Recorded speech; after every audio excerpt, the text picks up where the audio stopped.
Good evening. How y'all doing? Hope you're doing well. Do not mind the empty screen. Also welcome. I'm sorry, it's a little hectic right now. I hope that Vodafone is not gonna kill my internet in the middle of the stream, because something is seriously wrong. I don't know yet what it is, but something is seriously wrong and nothing is working. And also, I just accidentally pushed over my glass of water, and now I have like 7 different books that will have irreversible water stains on them, which is this close to making me cry because they're books I hadn't even read yet. Yeah, so how's everyone else's evening going? Because mine sure is going. I can't say it's going well, but it sure is going. Oh my god. I don't know. I don't know what it is today. Something is wrong. That's what it is. Yeah. There we go. There we go. That's a game screen. We like a game screen. We would also like it if we had some sound. There we go. Now we have some sound. I'm so sorry. I don't know what it is today. I think I got everything that's spilled though.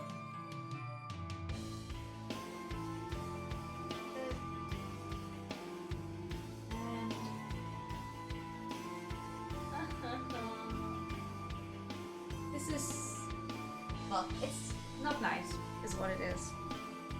I'm someone who takes great pride in actually taking good care of my books, so... How many is it? 2, 4, 6, 7, 8. It's 8 different books that I hit with the glass of water. 8 different books. Out of those books I had read 2.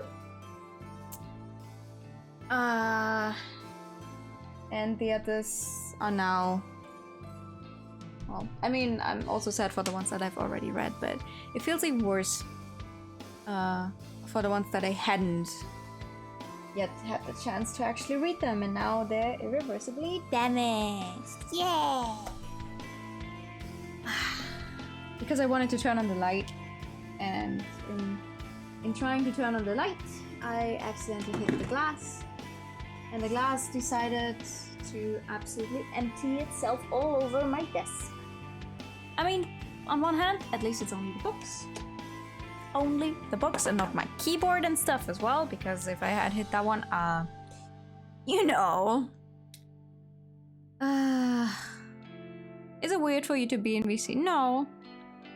I do that sometimes as well, where I will sit down in a VC and be like, let's see if someone else sees me in here and they're willing to talk, maybe they will join. Oh my god. 1 second though, let me just sit down real quick, because I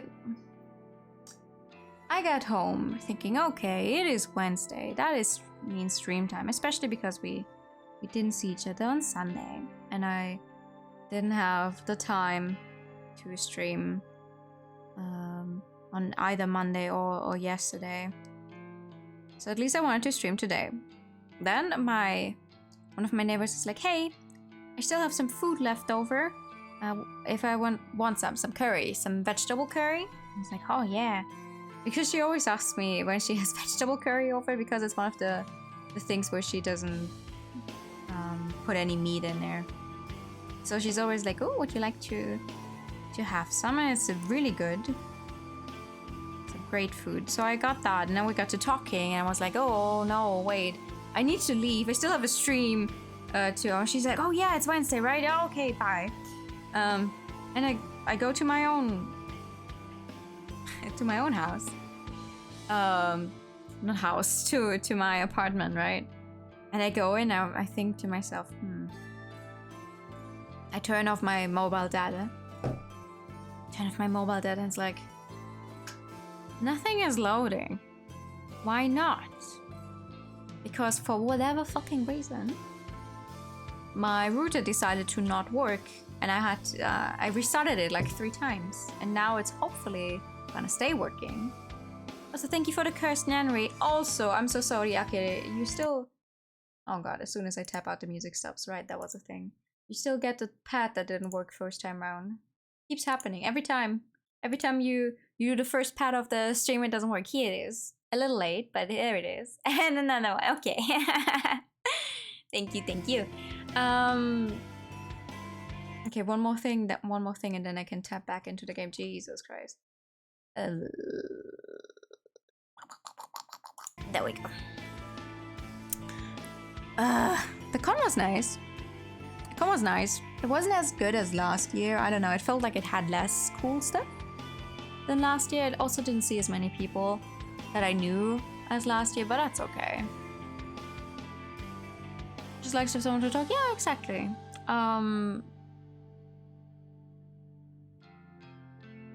Also, my pronouns are still they, them, and not she, her.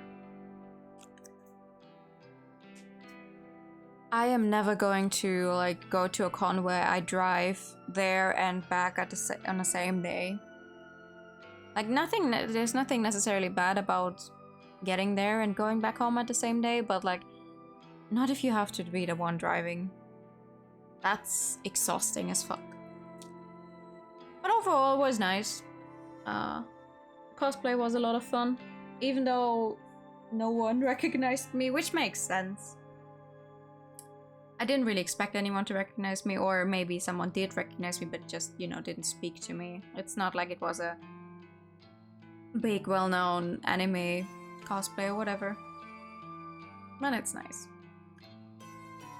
Okay. I'm just not going to look at the books now. We're just going to focus on Corpse Factory now, because I need something to go well tonight, because otherwise I'm gonna scream. What happened last time in Corpse Factory? We only started last time, so we haven't actually gone very far.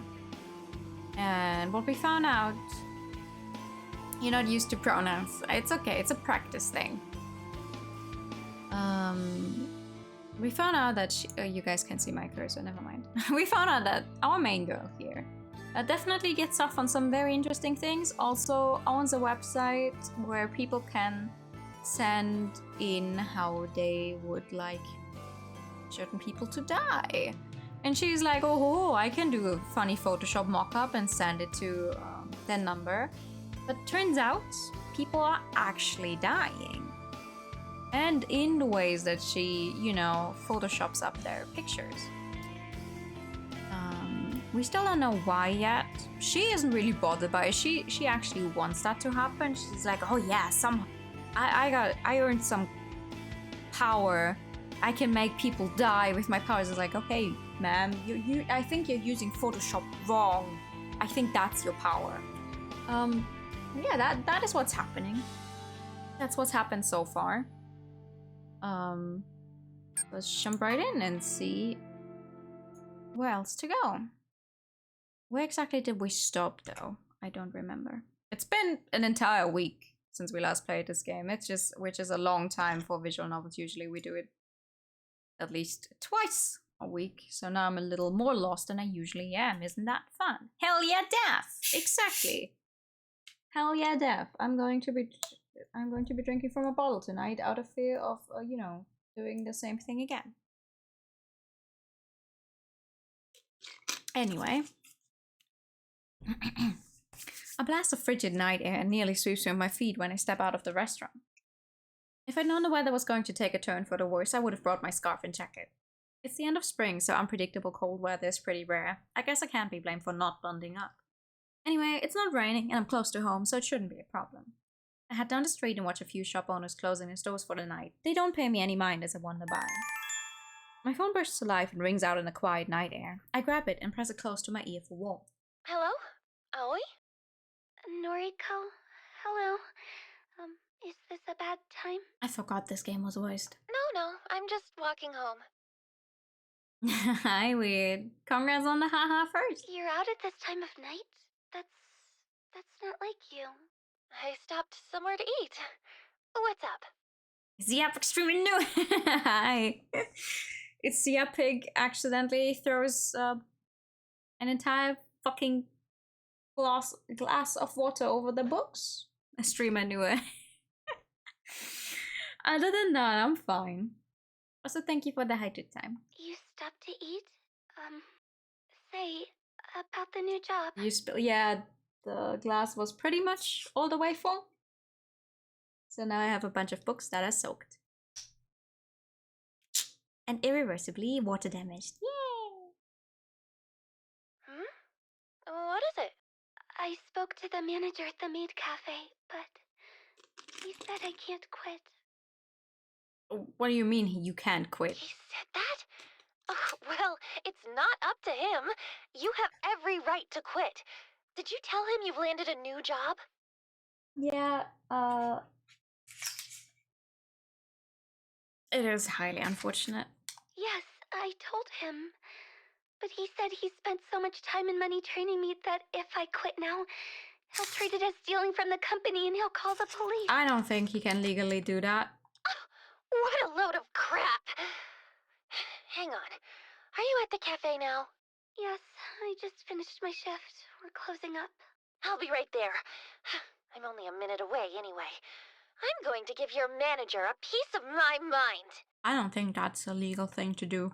No, Noriko, you can't. It's not stealing from the company. Just What the watch fuck? me. I'll be right there. I mean, I don't know the exact laws in Japan, but I don't think that's legal.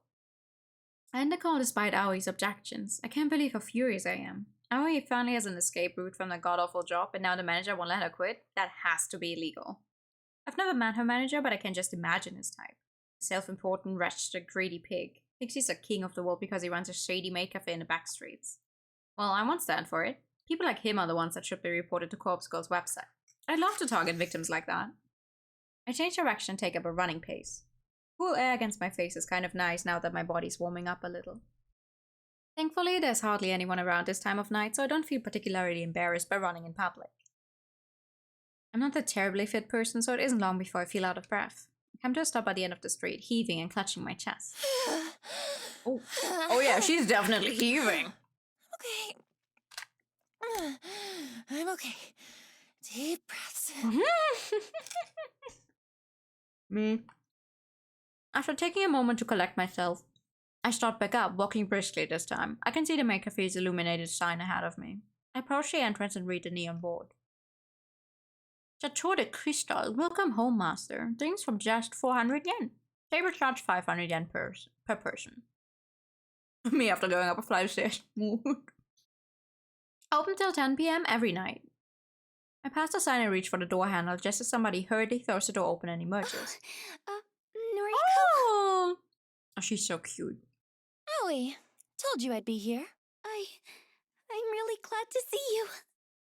Aoi gives me a brief wave. She fidgets nervously and straightens the ruffles in her dress. I can't believe you have to wear this ridiculous outfit. She looks great in it, though. Yeah, but the costume isn't the worst part of the job. I know. Listen, is your manager still here? Aoi hesitates and shakes her head sadly. You just missed him. There are only a few girls inside closing up. I think you should just give him your resignation letter and not show up anymore. Just saying. Damn it. Ugh, I really wanted to give him a piece of my mind. Noriko, it's fine. I can continue working here. It's not so bad. You literally have a job that starts on Monday. You cannot keep working here. Hell no! Don't even pretend it's okay. This place is torturing you. You have that customer that always gropes you, and now your manager is controlling you? I won't stand for it, and you shouldn't either. But what can I do? Give him your letter of resignation. I'm honestly stumped by the question. In all my hastiness to get here, I never even thought through a plan for hours. Damn it, a heartbreaking expression on her face. I just want to grab her, hug her, tell her everything's going to be okay. So, why can't I? Aoi. I know you don't feel like it, but you're the strongest girl I know. All the shit you've dealt with over the years, all the shit you're still dealing with. You're brave, whether you know it or not. My issues pale in comparison to yours. But you still get up each and every day and do your best. Quiet quitting is a plague. People own businesses that abuse their employees. Yeah, baby. You know, yeah.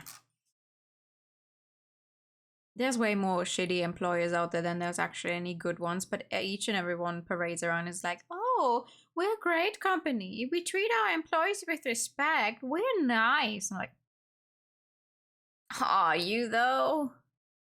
Are you really nice? Or is that just your slogan to lure people in and then suffer through abuse? I mean, Nonika is the one who owns the website, who does the photoshopping, but she hasn't actually laid her hands on anyone. But there has to be someone out there who actually does the kills according to the stuff she photoshops together, so. I'm proud of you. And I think Aoi is a yandere would be cool. For you. Come work with me at We're going absolutely bonkers. That would be fun. Just leave this place behind. Forget all about it. Noriko. You're my best friend. You always will be. Even if we can't be anything more than that, I'm happy just having you in my life. Why didn't she Photoshop a manager? Well, I don't think Aoi knows about the website. I also don't think Aoi would have the guts to send, at this point in time, have the guts to send in the picture. Normalize killing greedy CEOs for your loved ones, honestly. Also, even if we can't be anything more than that, gay?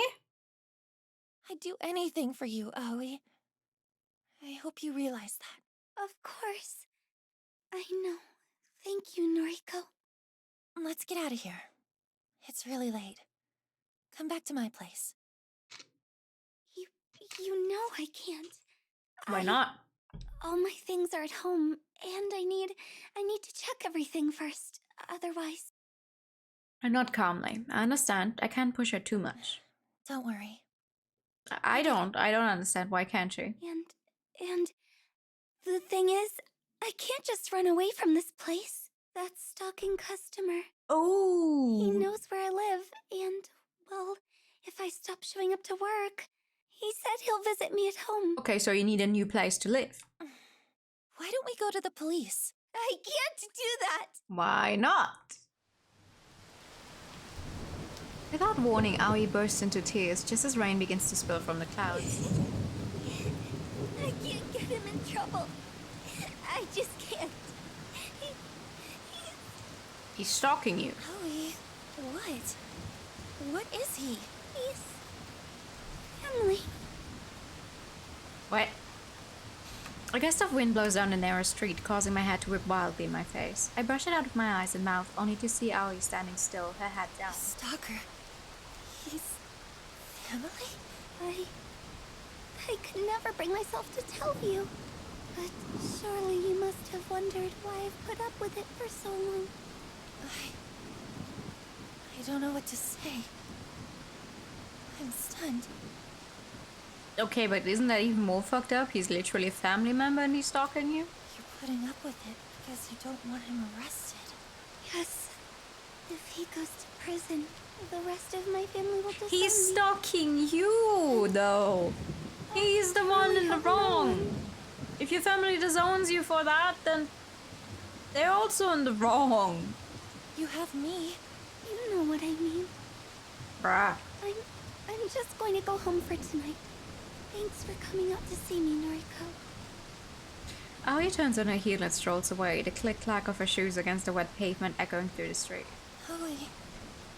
She doesn't hear me breathe her name as she disappears into the darkness.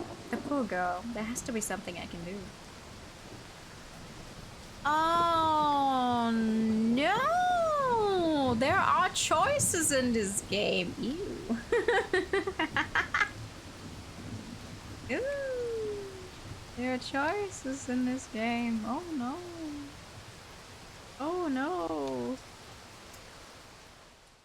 Now the thing is, you know, let's see here. The thing is, I know I want to be there for her, but to get a...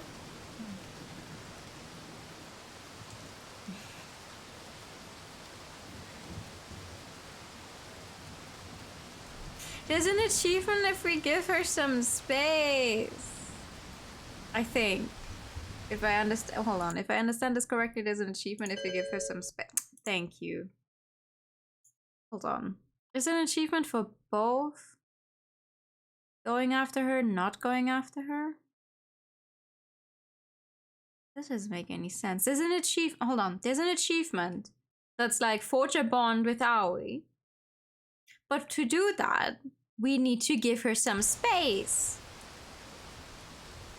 Wouldn't it make more sense to go, okay. Well, if that one says it's going to forge a bond with her, then we're going to give her some space.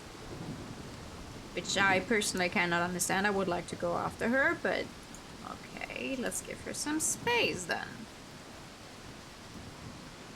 Aoi is gone and I didn't lift a finger to try and stop her. I know her well. If I chase her, pursue her, she'll just resent me for it. It took a long time for her to heal the wounds I inflicted last time I pursued her relentlessly. Oh! The best thing to do is give her space. Let her sort her own thoughts out. She'll talk to me when she's well and ready. I just need to be patient with her. Okay. I trust you, game. I trust you. Not really, but I'll trust you. For now.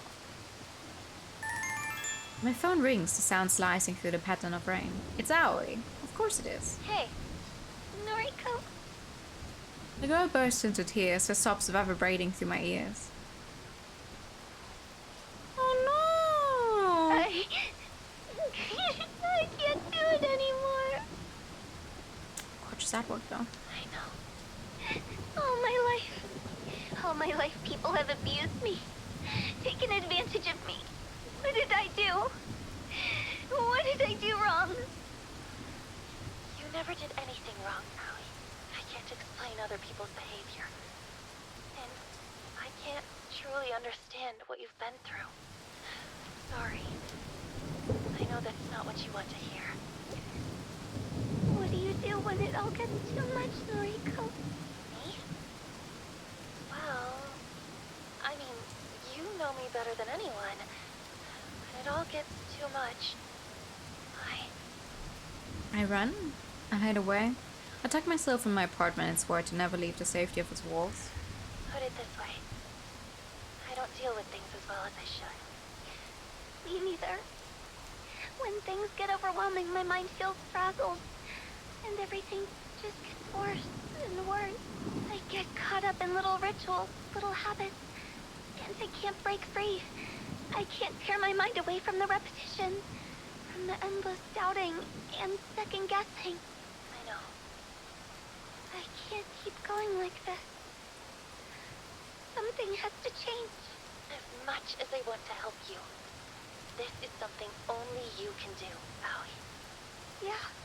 But if nothing else, I'll always be here for you. Whether you want to break down and cry on my shoulder, or use me as a punching bag, or just vent to me, I'll be here. Noriko, thank you. I think you finally understand. Hmm? I'm trying, girl. I'm trying, really girl. I'm going to make a change. I'm going to quit my stupid job. Yeah, baby. And join you at work on Monday. I promise. I promise I am going to get through this. I know you are. I never doubted you. Thank you. I'll talk to you later. I'll look forward to it. Yeah, baby. Aoi ends the call. I'm not sure if I feel better after the discussion, and I can't honestly tell if Aoi feels better either. I sigh and look up at the thick cloak of the clouds above. The rain continues to fall. Yay! So we did a good thing by not running after her, but just, taking her call like 2 minutes after. Okay. Today drags on and on. Since I don't work weekends, I never really know what to do with myself during my free time. The library yesterday was nice, but I don't want to hang out there again today. So far, I spent the day simply reading at home and brewing the occasional cup of tea to stave off my hunger. I keep checking my phone, but Aoi hasn't replied to any of my texts. Even when I call, she lets it go to voicemail. I don't even have any new requests to attend to. I was hoping I would get at least one this weekend to help occupy my mind. To take a break from reading Strange Flower, I decide to browse through noise and see what's happening in my social circle. Though I'm not close to any of the people I'm connected to, save for Aoi, reading through their posts always lifts my mood. Noniko should watch reviews on Twitch, yeah! She has a nice modern TV in there. She definitely has Twitch on that. Rather annoyingly, the first post I come across is from Tomoe. Tomomo 9 minutes ago. We'd just be tripping if they think they're gonna steal my man. We thick as thieves. He getting lucky tonight. The garbled post is accompanied by a photo of her and Shinya getting cozy together. Shinya looks more than a little nervous. I would be willing to bet that Tomo is the first girl he's ever snuggled like this. I can't quite figure out why she's so interested in him, or why he's into her for that matter. At first I thought Tomo was just trying to bug me to annoy me by pursuing someone she thought I wanted. But sure, this is taking it too far, right? I've not made it clear that I just don't care. As for Shinya, maybe that boy really is into the blow-up doll look. I guess I understand him less than I originally thought. I noticed that I've been frowning while looking at Tomo's post, so I decided to slam my finger down on the thumbs down button. Ooh, there's a thumbs down option. Wow. Most websites nowadays don't even have a thumbs down anymore. They only have a thumbs up or nothing at all. The internet speak cut several years of your life. Little text box below the post now reads, Noriko Kurosawa disliked this. You can even see who disliked it. Oh. My frown breaks and I smirk. It feels somewhat satisfying to publicly dislike Tomo's post. I can't imagine Tomo's face going tomato red when she reads the notification. With a little giggle, I scroll past the post and keep browsing my feed. As expected, it doesn't take long to find a post from Shinya himself. It's out of character for him, but he's actually not posting about criminal cases and detective work for once. Shinya with a capital S Fujikawa 13 hours ago. I never believed in love until I met her. She swept me off my feet and showed me how to become a better man. She makes me want to be the best person I can be. My heart goes out to my darling Tomoe. 2 days together and counting. Oh my god. Cringe. I'm sorry, dude. You're cringe. I look forward to every day because of you. Thank you. Ugh. I involuntarily gag and continue scrolling. Nothing else on my newsfeed really compares to those last posts. My sister wrote something about her sucky job, and a few coworkers posted about how grief-stricken they were about Akane Tsurumaki passing away unexpectedly. Akane Tsurumaki, followed closely by Eiichi Hanada, and long before them both, Ruri Hatano, the one who started it all. 3 strangers, 3 people dead, all because of Corpse Girl. People wanted them dead, and because of that, I also wanted them dead. I won't forget their names. When Corpse Girl rises above the murk and filth in this world and becomes truly famous, I'll share a toast to their memories. Until then, I need to trudge forward. I need new targets, new victims to launch Corpse Girl's name into the stars. I can't read. If Corpse Girl's website becomes more than an urban legend, more than a rumor whispered off in the shadows, then no, I need to take it slow. I can't get too far ahead of myself. I still need to put in a lot of work before I can attain my goal. 2 days together and counting love reading shit like that gives me a nice false sense of superiority. Get on my level of days being single, then we can talk, yeah? But the only way I can move forward is if more requests come through the website. There has to be a way to promote the site. Flashy advertising is out of the question. I don't want the site looking like a gimmick people can visit simply to pass the time. I need word of mouth, testimonials. So far the site has claimed 3 victims. I need the original requesters to spread the word about how effective the website really is. Welcome back, Weird! Yes, that would be perfect, but I obviously can't get in touch with them now. They remain anonymous when they request a death. No one would willingly put in their contact details when doing something so shady anyway. I sigh and scratch my head. Thinking about it like this won't do me any good. Maybe I should come back to it later. I reach for my laptop sitting on the couch next to me. Maybe I'll take just one more look for new requests. You never know, right? What's this game about? Okay, so it opens up with a girl getting fired from her job because her 3 co-workers conspired together to blame a theft on her. And then she finds out about a website where you can request a person's death by putting in their phone number and a picture of them. And she does that to one of her co-workers, only to end up receiving a picture of her apparent dead body herself, and ends up falling. Also, she then finds her corpse, like her own corpse, standing in front of her room, and then she falls to her death from the... I don't know what kind of floor she was living on when she falls to her death. And that is like... And then it's like, okay, actually, like several months ago, you start following this girl here, Noriko, and find out she is the one behind that website, but the only thing she does so far is just Photoshop people's pictures onto like actual crime scene photos to make them look super real, and then send those to, with the fake timestamp, send those to the numbers that her request is sent in. And now she's at actual 3 people whose deaths she actually found out about. So people she photoshopped ended up dying.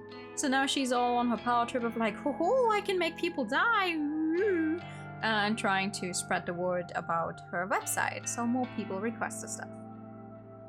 She's also extremely normal about the fact that apparently she now has powers to kill people, and she definitely doesn't get off on it. No. So that's where we're at right now. It's lesbian, definitely. That's actually pretty... Yeah. I've never read or seen Death Note, but from all I know about Death Note, it's actually not too far off. It's just not a book, it's a girl just photoshopping. And then somehow people end up actually being dead. And that's the part where I, as me as the player, I'm like, you are not bothered at all by how people end up dying? Like, it's one thing to Photoshop someone's face onto an already dead body and think, suddenly that will make them so scared because it has a timestamp that is in the future. But the first death we saw was from someone who found a body that looked just like hers and then ended up dying because of it. And I'm like, someone out there is definitely doing it. And I don't think it's going to be like a supernatural explanation. I hope it's not just a, funny entity has decided to graze this girl with her powers. But, I don't know, maybe some secret society that is doing this shit. Who knows? I hope it's not a supernatural, like a cheap supernatural explanation in the end. We're not too far into it yet though, so give me a little. Can't wait till we get to chapter we're putting a guillotine in front of a billionaire's house. Yeah, baby. Death to the bourgeoisie. You're playing Corpse Factory? I am! Every time I type it in, I want to say Corpse Party, but that's a completely different game series. Have you played it? You know what it's about? Because I don't. It's my first time. You reviewed it? Oh, okay. Does your review contain spoilers? Because if it does contain spoilers, then I'm not going to read it. Then it has to wait until I've read it myself. How did you like it, though? I reach for my laptop sitting on a couch next to me. Maybe I'll take this... Oh, wait, I read this one already. I log into the administration panel of Corpse Girl's website and check for notifications. One new request. Request details. Today, 3:31 p.m. Blah, blah, blah, blah, blah, blah, blah. Wait, 3:31 p.m.? This was submitted just a few minutes ago. What are the chances I would check the incoming request so soon after receiving a new one? Partying with the corpses? Oh, wait, do you have any idea what Corpse Party is about? Have you ever heard that one before? Is that a plot to Weekend at Bernie's? I've not seen that. I don't know. My heart begins to race as the attached photo downloads to my computer. I'm excited about the prospect of working on new requests for the rest of the evening. Who will be the poor sucker to succumb to Corpse Girl's whims? Will another beautiful corpse be left in my wake? My heart skips a beat, my hands instantly turn cold. What the hell? A photo of myself appears on the screen. It's the very same image used for my company ID tag. I'm not smiling in the photo or in real life. Is this some kind of joke? Somebody has requested my death. Somebody has requested my death. Somebody wants me dead? You've heard of it, but you don't know what it is about. Okay. 1 second. She looks like a VTuber. Actually, in some CGs that I've seen, for 1 second, I thought she was Kizuna Ai. Because of the, like, one strand of hair that's pink. I'm like... Yeah. Yes. Yes. Also, Corpse Party is about a bunch of school. Well, there's a bunch of entries to Corpse Party now, but it's all surrounding a specific school, and there being a funny little ritual that you can do.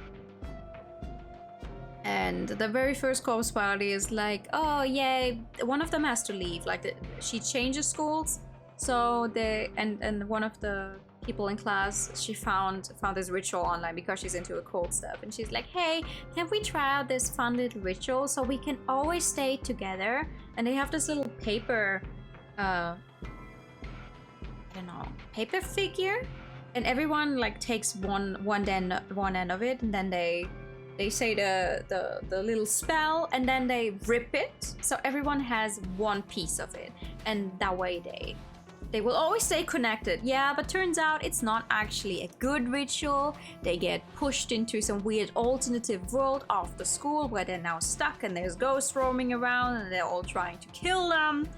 And also they got separated, and now they're trying to leave the school. That kind of stuff is what Corpse Party is about, and it's really high on the horror.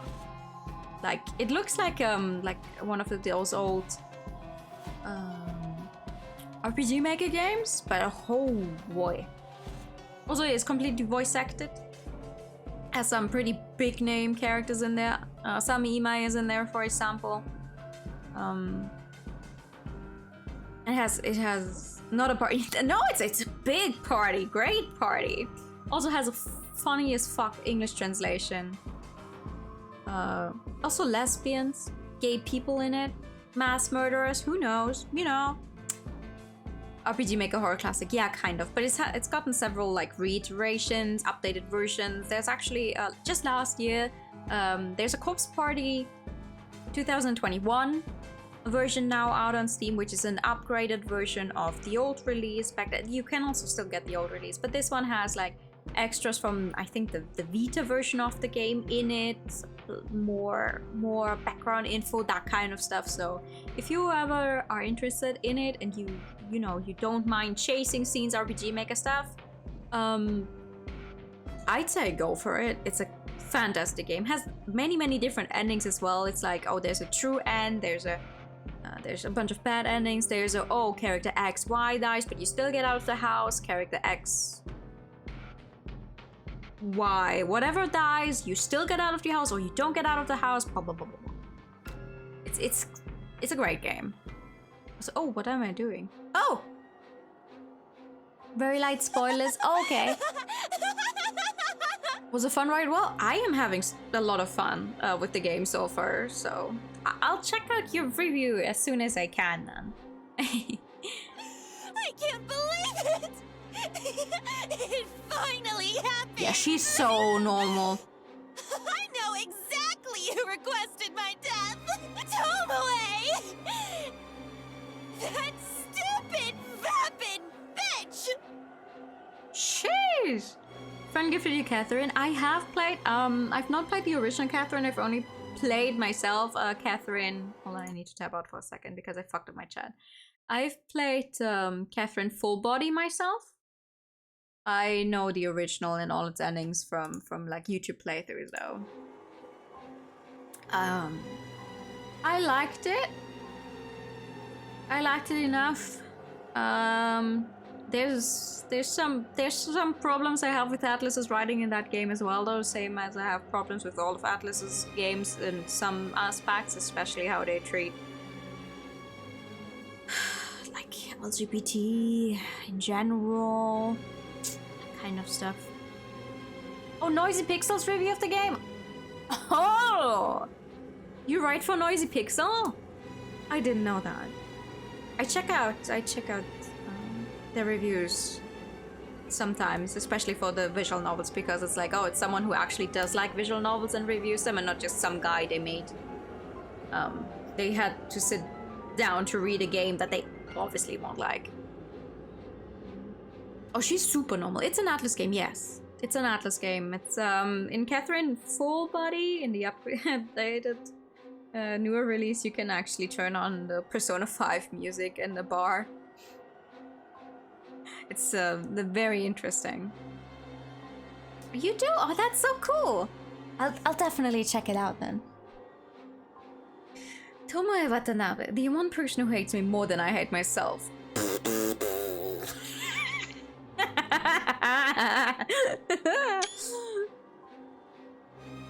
We focus indie on imported games. Yeah, that's a good idea. Yeah, when I look for visual novels, I tend to stumble across Noisy Pixels reviews all the time, because it's like, yep, at least these people know what they're talking about. Generally. That's good to hear, okay. Atlas such a trigger. They have Sims who are utterly deaf to the very clear and straightforward critic. Yeah, it's like, I love when people, I'm sorry, one more thing, and then we go back to this game. The funniest thing for me personally is whenever I say something like, oh, I didn't like XY about Atlas game, say Persona 5 or whatever. They have a bunch of other games as well, but just like big release Persona 5, Catherine. I say I don't like their treatment of gay people, because, you know, the entire Persona 5, several scenes of them that I mention every time how I don't like those. And then people are like, oh, yet you still play the games. Curious. I am very intelligent. You know what I mean? It's like, yes, I can like a game overall and still have problems with certain aspects of it. It's not like Persona 5 overall is a bad game. Not at all. It is one of my favorite games of all time.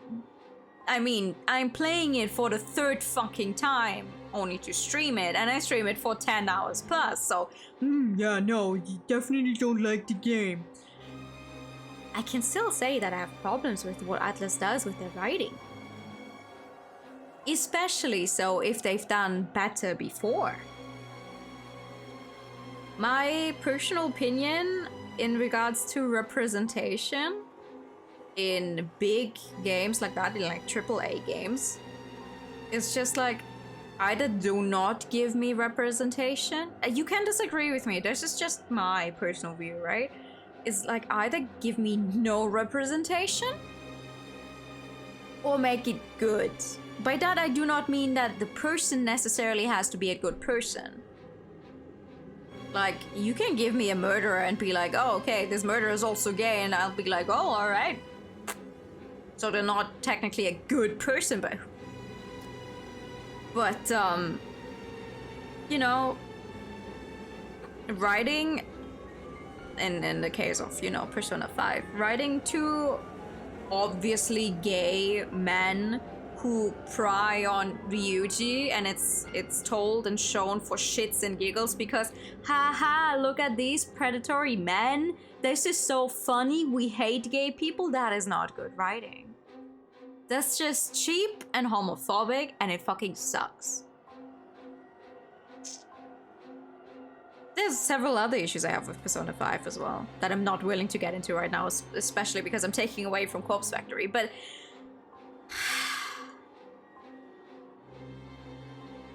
also weird, funnily enough, you remember the scene in Red Light District? The English version is actually not as bad as the original Japanese, because the English version made it so they're talking about getting him to try drag. The original Japanese is very much like, oh, cute boy, and they're actively flirting, blah blah blah. and like dragging him away, and we, the protagonist, just leave him there. I was like, oh, okay. And they tried to fix it kind of with the English translation, which obviously is still fucking sucks. The entire scene is just fucking useless. It doesn't bring anything to the table except, yay, we had gay men harass Ryuji. Woo!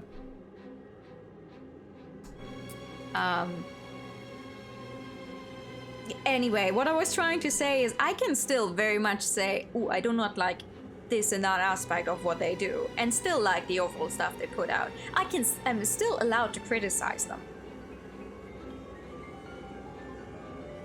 I mean, I give them money for the games. I've given them a bunch of money for, especially Persona 5. I'm still allowed to criticize the game. Because people will always be like, you're not even playing the games, yet you criticize them. Like, I am playing the games. I gave them money for the games. No, okay, but... And then it turns over to, you're playing them, yet you're criticizing them. Curious. I was like, yes. Right. Okay, moving on. The game director is very anti. It's so weird. Especially because we had a canon gay couple in Persona 2, I think it was. I've never played Persona 2 myself. Like, they can write it. For every stupid fan service scene and for every time they have adults like flirting and actively going out with their minor characters, they could just either make it good representation or just take it out. Just do not put any gay people in the game at all if you're not going to treat them well. It's that easy. Oh, also, I'm so sorry. I am not trying to scroll through the... Hold on.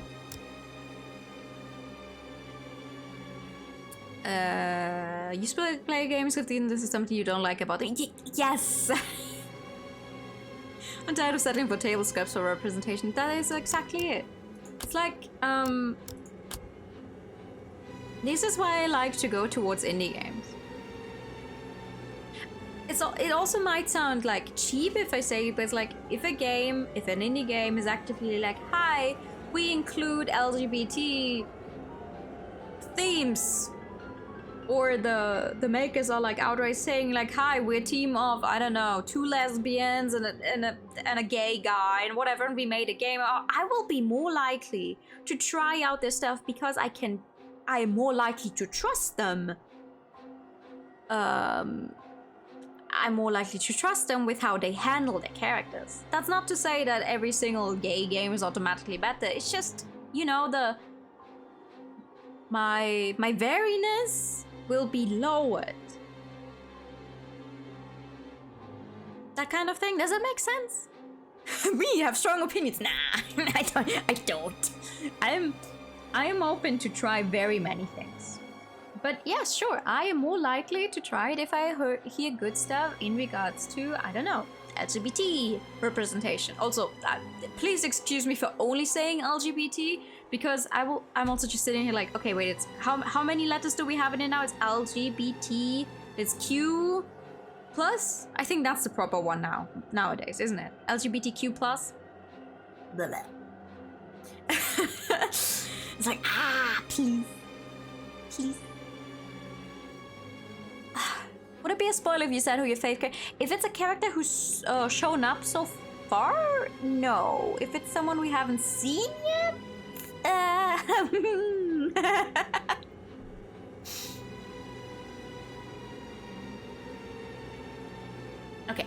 Okay. Now, enough about me being upset with Atlas's writing. You laughed, Tomoe.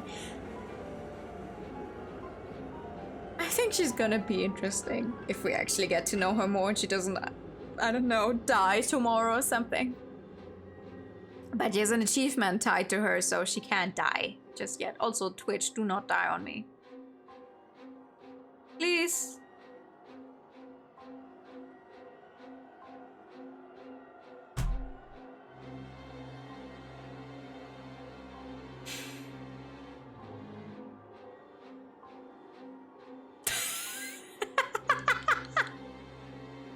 Twitch, do not die on me. Twitch was done. There's LGBTQ in the premium version, LGBTQ+. I'm waiting for the day. I'm sorry, I'm waiting for the day someone's like, oh, I'm being some kind of phobic because I only say LGBT, despite being very clearly part of the community. So like, please. Yeah, I guess my internet does not want to work today. That is okay. They tried to silence. No, I cannot be silenced. Even if this stream dies like 3 times, I will not be silenced. I will be very mad though, because that means I'll have to stitch together the recording afterwards, but I won't be silenced. Censorship is made. They were like, buddy Paul, you're being a little mean there. Alright. For real though? Back to this game, because our girl here is going absolutely bonkers because someone wants her dead, which is a normal reaction. Of course she's the one who uploaded my photo. Of course she wants Corpse Girl to take care of me. She's been looking for somebody to test the website on. Her noise post from the start of the week confirms that. And she's been getting increasingly obsessed with tormenting me lately. I'm willing to bet that when I disliked her latest post, it finally triggered her to request my death. Mr. Islands can be bought corporations. What's that one? Buy my silence permanently for $8,000 a month. Actually, I think if someone would give me $8,000 and I didn't have any taxes or whatever, like I could just get $8,000 a month, no questions asked, I might allow myself to be silenced. 8,000 for no work?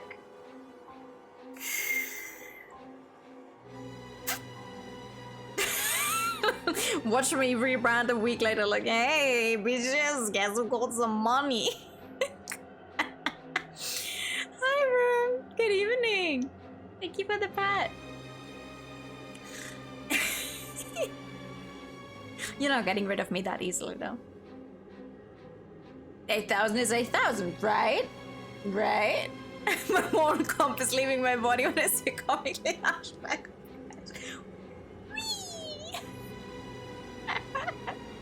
There it goes! No shit's given! Tomale, you brainless whore! I am Corpse Girl! I think just for fun, she should like make a mock-up photo of herself. Like, just make an interesting montage of her face on someone else's staff.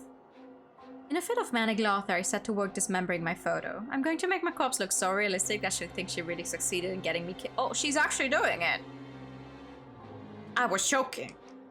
And then when her guard is down...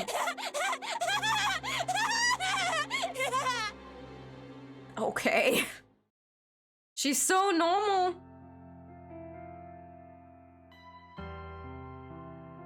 No sign of Sato yet? I wonder if she got held up. It's not exactly professional to be late on your first day of work. I grind my teeth and hope that Shinya can sense my anxiety. She'll be here. The VA is really good.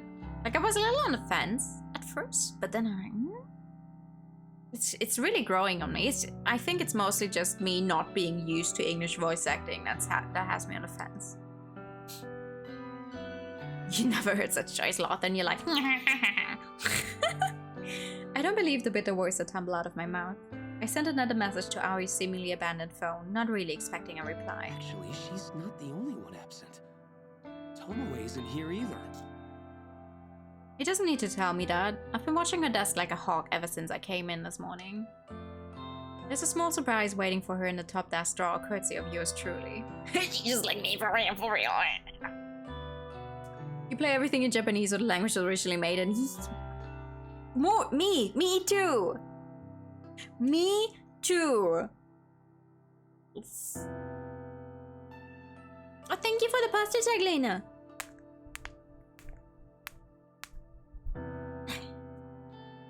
The song in the opening title screen. Mwah. Mwah. Alright, there's our second half first today. I did not see who sang it yet. I have not looked at any of the credits now, none at all. I've been eagerly anticipating her arrival for an hour I had now. a late night last night, so I wonder if she woke up on time. Emmy Evans from Nia fame?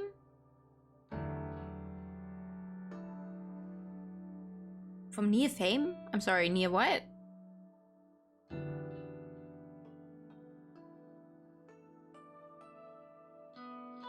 Oh, Pikachu, okay. Pikachu.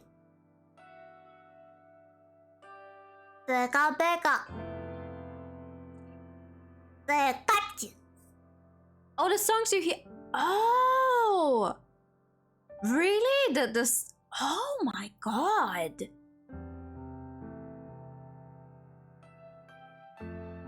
I know this is a Kickstarter game, but how much funding did they get? Holy shit. I taste something foul in my mouth. I don't really need Shinya's recap of his night with Tomoe. Don't you have work to do? Okay, thank you for coming by. Of course, I need to. His vocalized thoughts trail off as he wanders away. I return my focus to the keyboard in front of me. As I type, letters scroll across my screen, seemingly slower than usual. No Aoi, no Tomoe. The static drone of the office environment is just as loud as ever, but without those two here, something feels off. Aoi shouldn't be missing her first day of work. And say what you want about Tomoe, at the very least, she's punctual. For her to be this late is very unusual. Kurosawa, a word, if you please. Hi, you're new? A soft but sharp voice snaps me out of my thoughts. I look up to find a middle-aged woman standing over me, one hand beckoning me in an intimidating fashion. You must redeem it 100 times over next year, Tsuko. It's not that expensive, I don't think it is. There's just a 5-minute cooldown on it. Mummy? Sorry, Mummy? Kotomi Ida, an executive who oversees a lot of juniors on this floor. I deal with her a few times a week. She's a serious and critical person, but I've seen a warmer side of her when she chats with colleagues of her own level. Miss Ida, did you need something? Please, come with me. I reluctantly rise from my chair and follow her through the office. She leads me to one of the glass-screened cubicles that line one wall of the office, special places reserved for meetings and temporary workstations. Take a seat. I follow her instructions, sitting down on one of the bright and colorful plastic chairs that fill the small enclosure. A new employee was supposed to start work today. Oh. Sato, an acquaintance of yours, Yeah. if I'm not mistaken. That's right. I've been trying to get in contact with her. I see. You understand that it doesn't reflect well on Sato's character if she can't arrive on time for her first day of work, correct? I am aware. Yes, I understand. Believe me, it is very out of the ordinary for her to do something like this. I'm sure. Fujikawa recommended Sato for the job based on your personal request. You need to be aware that since Fujikawa holds rank over you, he is the one who will be reprimanded for hiring an unsuitable employee. Now, I wouldn't go so far as to say that he will be punished. Rather, his recommendations will be denied for the foreseeable future. That is unfortunate. That is very unfortunate. And any attempt he makes to climb the ladder, so to speak, No! will be vehemently refused by the other executives. Isn't that a bit extreme? All of that because of one temp employee that didn't show up for work? That's the way these things go. I've seen it dozens of times. The reason I'm telling you this is because you should feel some sort of responsibility to apologize to Fujikawa. Okay, but like, what if she got into an accident? I had no idea. Honestly, Enough. This isn't an open discussion. Apologize to Fujikawa, and see if he will find it in his heart to forgive you. And please advise him to seek employment elsewhere. I don't foresee his career with us flourishing anytime soon. Can they do that? Is that allowed? That's all. Kotomi abruptly exits the cubicle and leaves me alone, sitting in a stupid-looking green plastic chair. It takes some time to compose my thoughts before also walking out. I don't know what to say to Shinya. I don't even know if I should say anything. Surely Kotomi is being a bit extreme in effectively holding Shinya's career at Temujin. This is all because I recommended Aoi for the job. I feel like an idiot, but how was I to know that Aoi would prove unreliable? And still, it's far too extreme. Kotomi is out of line. Something else is at play here, I can feel it. Maybe Kotomi wants Shinya gone for her own reasons, but I can't imagine why. He's a junior employee and not exactly the type to step on anyone's toes and make enemies. I return to my desk in a bit of a huff and slump in my swivel chair. My eyes fall on the empty can of coffee next to my computer screen, and I begin to wish I'd purchased more than one this morning. Glancing over the top of my screen, I can see that Tomoe still hasn't arrived. Maybe I'll have to wait until tomorrow for her to find a gift I left for her. I'm sure she'll love it. Here we see our employees are strong-armed into being bootlickers for the bosses. Yay! I don't enjoy my walk home through the park this evening as much as I normally do. There are too many things weighing on my mind. Aoi, Tomoe, Shinya, and Kotomi. Why is it that I'm increasingly finding myself drawn into office drama? I don't want to deal with any of it. I just want to pursue my own goals. Working at the office is a means to an end, a way to keep a roof over my head and have the money to achieve Corpse Girl's ambitions. If I could quit, I would, but I can't, not just yet. I wonder if I could monetize Corpse Girl services. Users could pay a fee to request a death, or I could even just accept donations. But I get the sinking feeling that asking for money will reduce the amount of requests I get. The number of requests coming in is already depressingly low. If I reduce it any further, I'd be in trouble.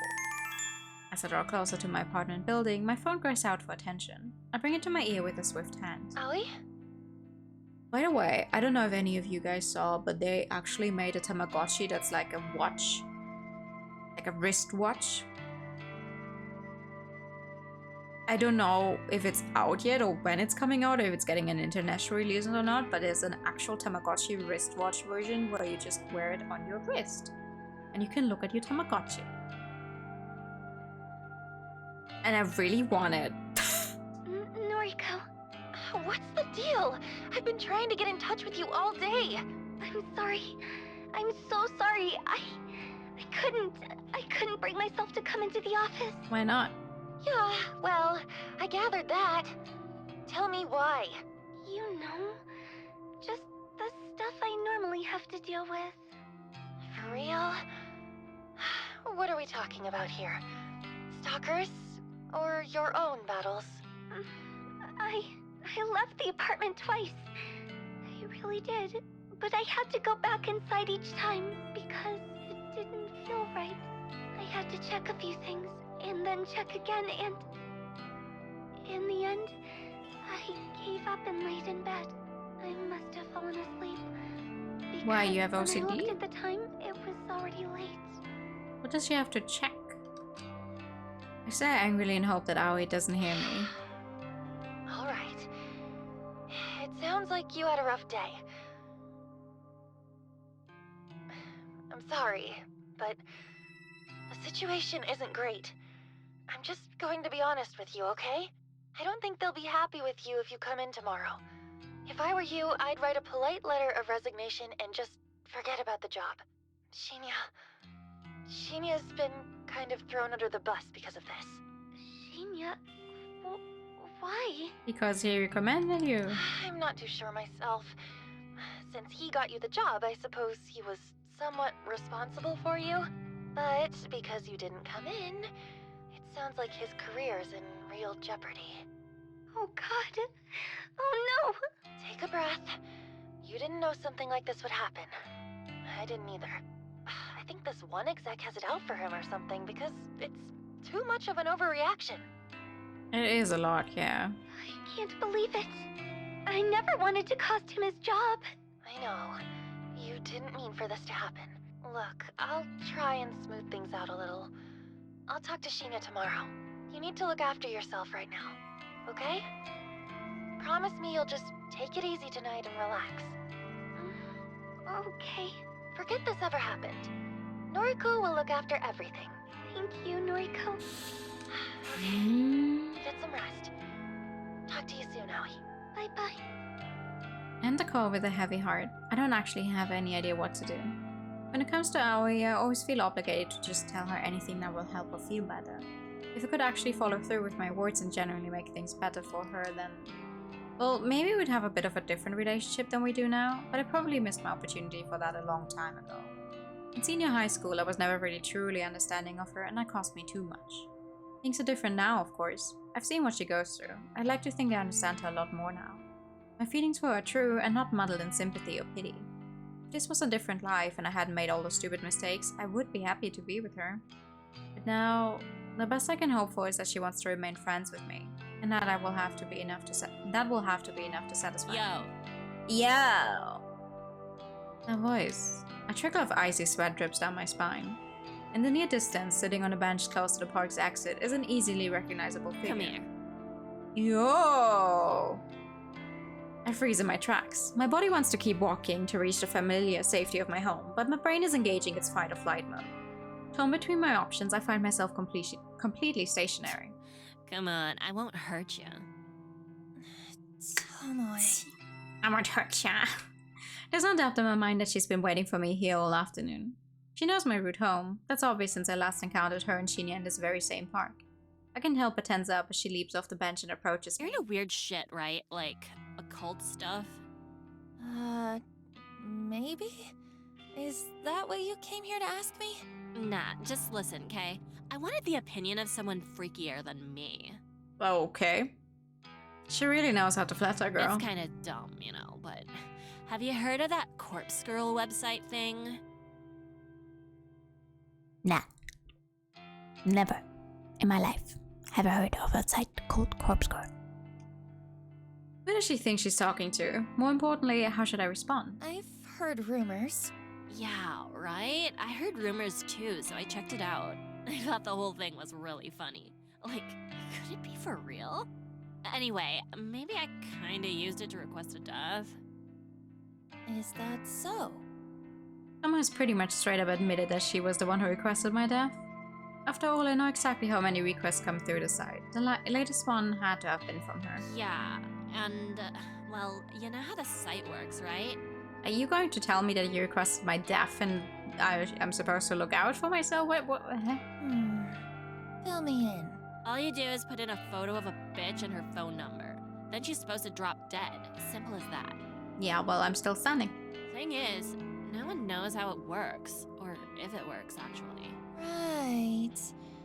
Okay, so you requested somebody's death, and what happened? Well... This is it. This is where she admits that she uploaded my photo. I've caught her red-handed. You see, the dumb bitch went and died. No, she's the one! She's the one who requested that executive woman in our company, isn't she? I blink a few times. I'm positive I didn't hear that right. What did you say? The chick whose photo I uploaded. She's deader than a doorknob. Who's Tomo referring to? My mind is racing frantically, scanning through the list of Corpse Girl victims over the past few months. The only people who've died recently are Akane Tsurumaki and Eiichi Hanada. Tomo is talking about a female, so that rules out Eiichi. Then there's Ruri Hatano, but she died such a long time ago. Last year, in fact. Surely Tomoe wasn't the one who requested her death. It was way too long ago for her to be bringing it up now. That leads me to believe that the only person Tomoe could be talking about is Akane Tsurumaki. Or has somebody else died? Somebody I never found out about? It's impossible. I've been so thorough in searching for the results of my work, the only victim that Tomoe could be talking about is Akane. But wait, no, that still can't be right. Tomoe requested my death. Somebody, Tomoe, uploaded my photo to Corpse Girl's website just recently. I take a deep breath, swallow hard, and open my mouth. Tomoe, what you're saying is really serious. Are you sure this person died? Yep, no doubt. And that's what I wanted to talk to you about. Why me, of all people? If you're good with this occult junk, how do you think she died from a website? Do you reckon my request really killed her? Cause I don't really want this shit on my conscience, you know? Well, you should have thought about that when you requested the death. But... I don't know what to say. Come on. I was only really joking around with the website. Didn't think for a second that it could really work. But now, this bitch is cold in the ground, and I can't sleep at night. Keeping Shinya close is the only thing making me calm lately. Tomoe seems to be showing a little remorse, which I didn't think she had in her. If she thought the website was a joke, then fair enough. It's only natural that she want to play around with it. Then again, I'm kind of offended that she figured the whole thing was fake. Corpse Girl has worked too damn hard to be considered a joke. But I want to get to the bottom of this. I need to find out whose death Tomoe requested. And more importantly, the question of who requested my own death remains unanswered. Tomoe, what's the name of the person you requested to die? Her name? Oh, you might know her. It was that skank from our office, Akane Tsurumaki. Ah, Akane Tsurumaki. Sure enough, she's well and truly dead.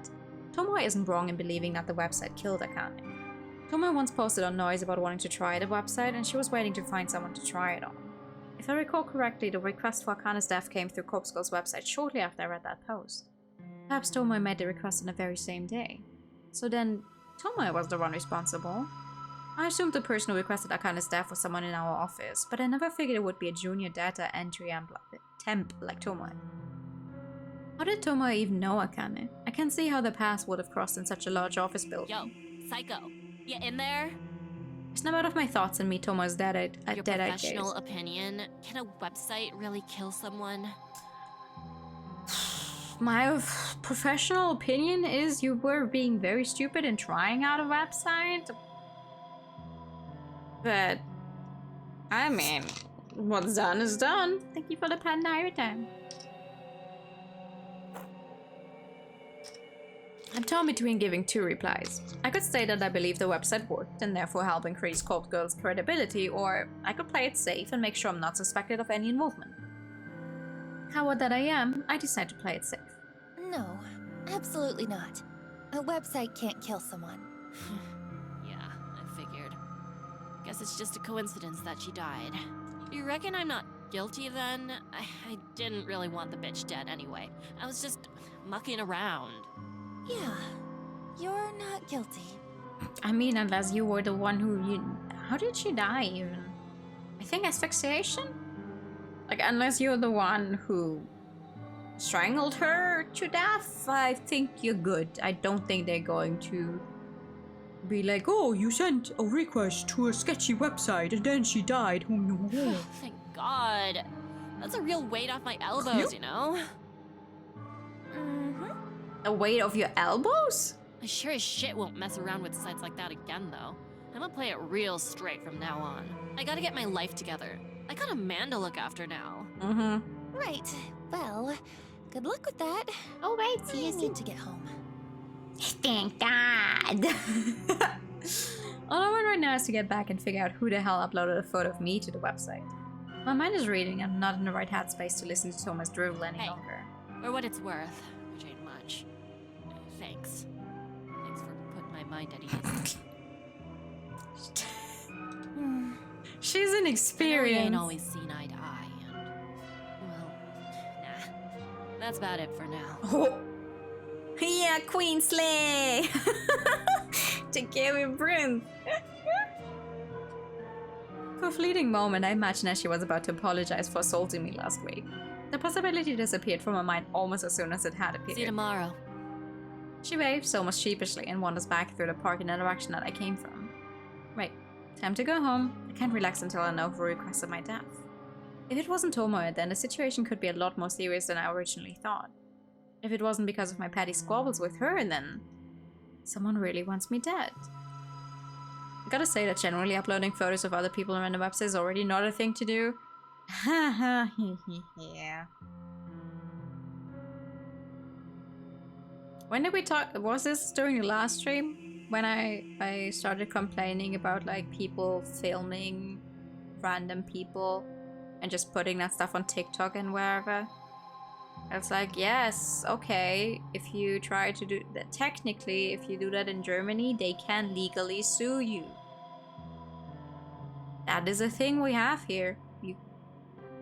Because of our law, that's like, oh, if you haven't given someone explicit permission to use your face or show your face or use your name or blah blah blah blah blah, then you can sue them for doing that. It's also just not a nice thing to do. Just do not take pictures of random people you don't know. At least not without asking. You can go up to someone and ask, hi, may I take your picture?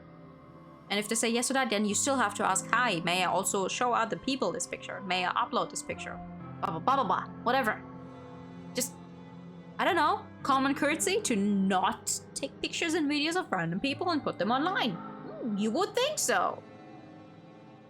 Another Pikachu, okay.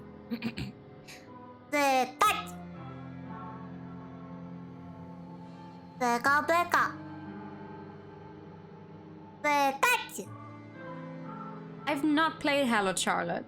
I would like to at some point though. Bro, it's way too cute, hang on. Ooh, another CG. Well, that's a nice CG. How do I hide the button? I can't sleep. It must be past 3 AM. Countless hours have passed since I started trying to figure out who requested my death. Thank you for the sub. Thank you. I've run through every possible candidate and their potential reasons 1,000 times. I've replayed every encounter I've ever had with every person I've ever met, and I'm drawing a blank. I don't know who wants me dead. I'm not so vain to think that everybody likes me. I'm sure as hell. Wait, no, that's a typo. No, it's not. I'm sure a hell of a lot of people don't like me very much at all. I just can't read. But does anyone not like me enough to want me dead, to nominate me for Corpse Gold to claim as her prey? I take little solace in the fact that my life isn't actually in danger. Corpse Gold's victims are only brought low by my hand. Though my convictions are strong and I never refuse a request, taking my own life is absolutely out of the question. This is the one and only request I will ever refuse, and it's not for the sake of my own life, but rather for the sake of Corpse Gold's continued existence. I will not let her die and be buried with me. Google Street View didn't get any permissions in Germany at first because of our law. Yeah, Google Street View has like... It's very interesting because in some bigger cities you will now have like a few spots and streets here and there. But there's so little and the pictures are pretty old at this point anyway. It's like... I've had a friend show me around like half of where they live in America. It's just like, oh yeah, and then you turn this street and over there. I'm like, you can see all of that online? I'm lucky if I get like a satellite picture from the 90s, what feels like, of, I don't know, the general area of where I want to go. Because I'm the type of person to always look up the area when I go somewhere. It's like, oh, okay. I want to see what is around there so I can already check out where I could park my car. Blah, blah, blah. It's like, I wonder if this building is even still there because that satellite data we have is from many, many years ago. On the Google Street View of where you used to live, you can see your dad's. Oh my god. No, that would not be a thing here. Not at all. You can't... You cannot see most of these things. However, now that I've eaten off the knowledge that somebody genuinely wants me dead, I can't cure my upset stomach. No amount of mental reassurance will quell the sickness rising inside of me. Top candidates are, of course, those closest to me. I've crossed Tomo off the list. Her relief at knowing Akane Tsurumaki's death wasn't her fault convinced me that she wouldn't make the mistake of messing with the map site twice. Add to the fact that she came to me for reassurance, well, it's safe to say that she's not the person I'm looking for. So at least the people I deal with on a daily basis. Aoi Sato, my best friend since junior high and the first person I ever fell for. Oh, gay! They actually... See, this is the thing I'm talking about. They just, you know, they alluded to it earlier. But they just dropped that in here. Easy peasy. And we move on. That's what I'm fucking talking about. She rejected me gracefully during senior high. So gracefully that we still remain friends to this day. Would she want me dead? At stop form, she wouldn't even report her stalker, a guy who she's apparently related to the police because she didn't want him arrested. Ew. Ew. Be fucking gone from my chat. Shut the fuck up.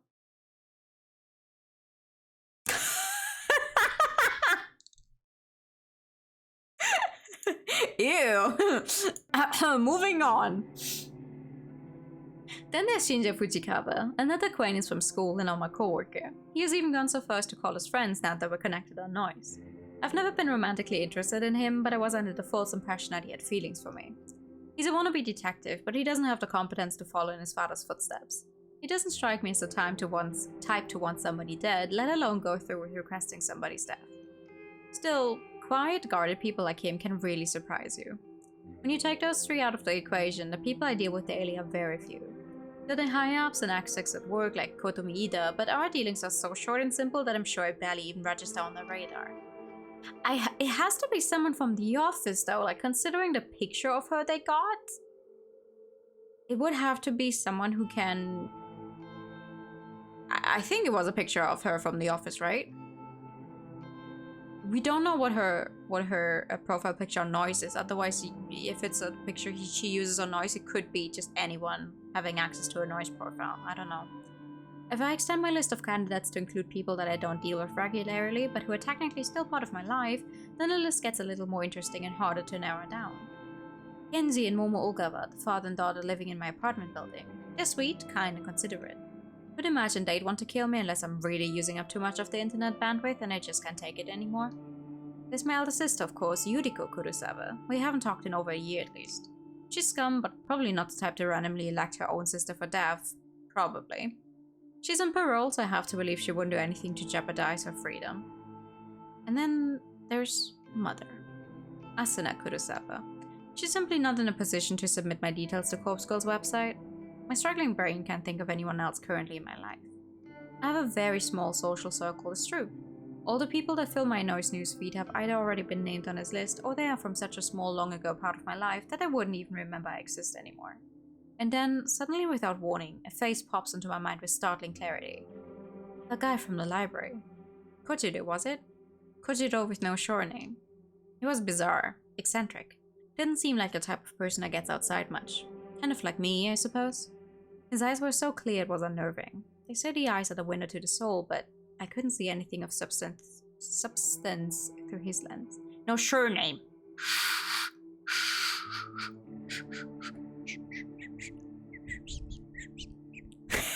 Sure name. Yeah, we did meet him. We did meet him last stream. Out of everyone I've mentally listed, he seemed like the person most capable of taking someone's life. That's a biased opinion based on little to no knowledge of him. It's just the impression he gives. It's caused him that my partner says mad all the time. Wait, you and your partner say mad? Or just mad? Just the word mad? I have to ask myself, would he want me dead? Me, I personally met one time at the library.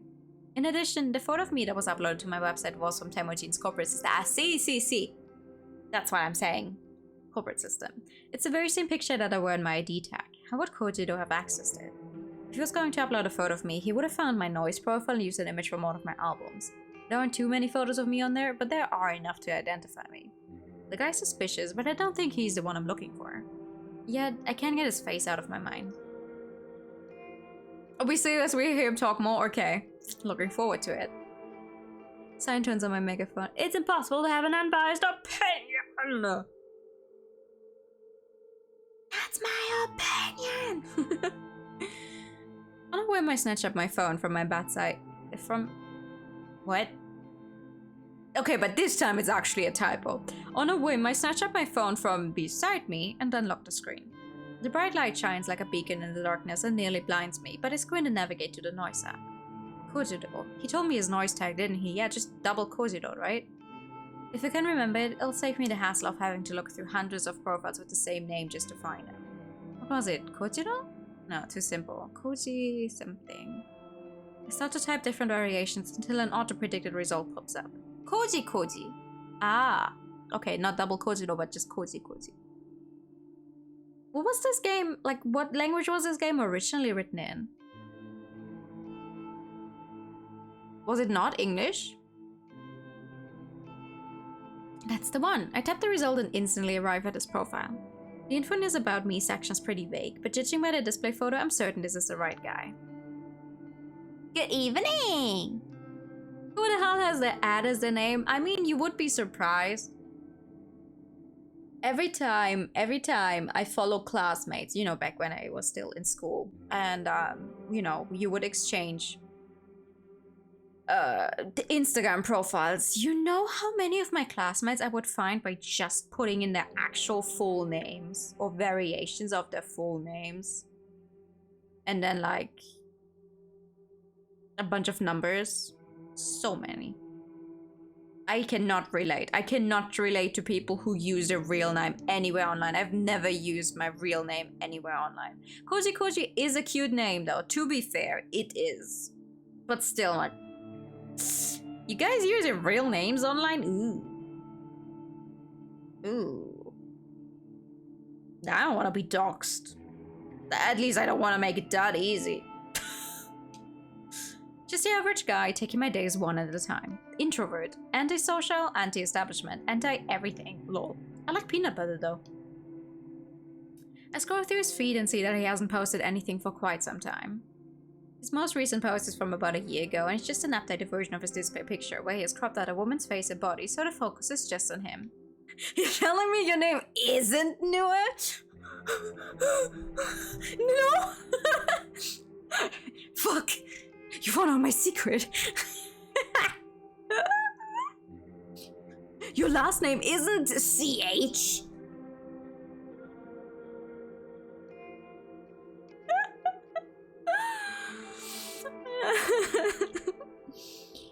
I open up a direct message to him and start typing. Your middle name isn't underscore.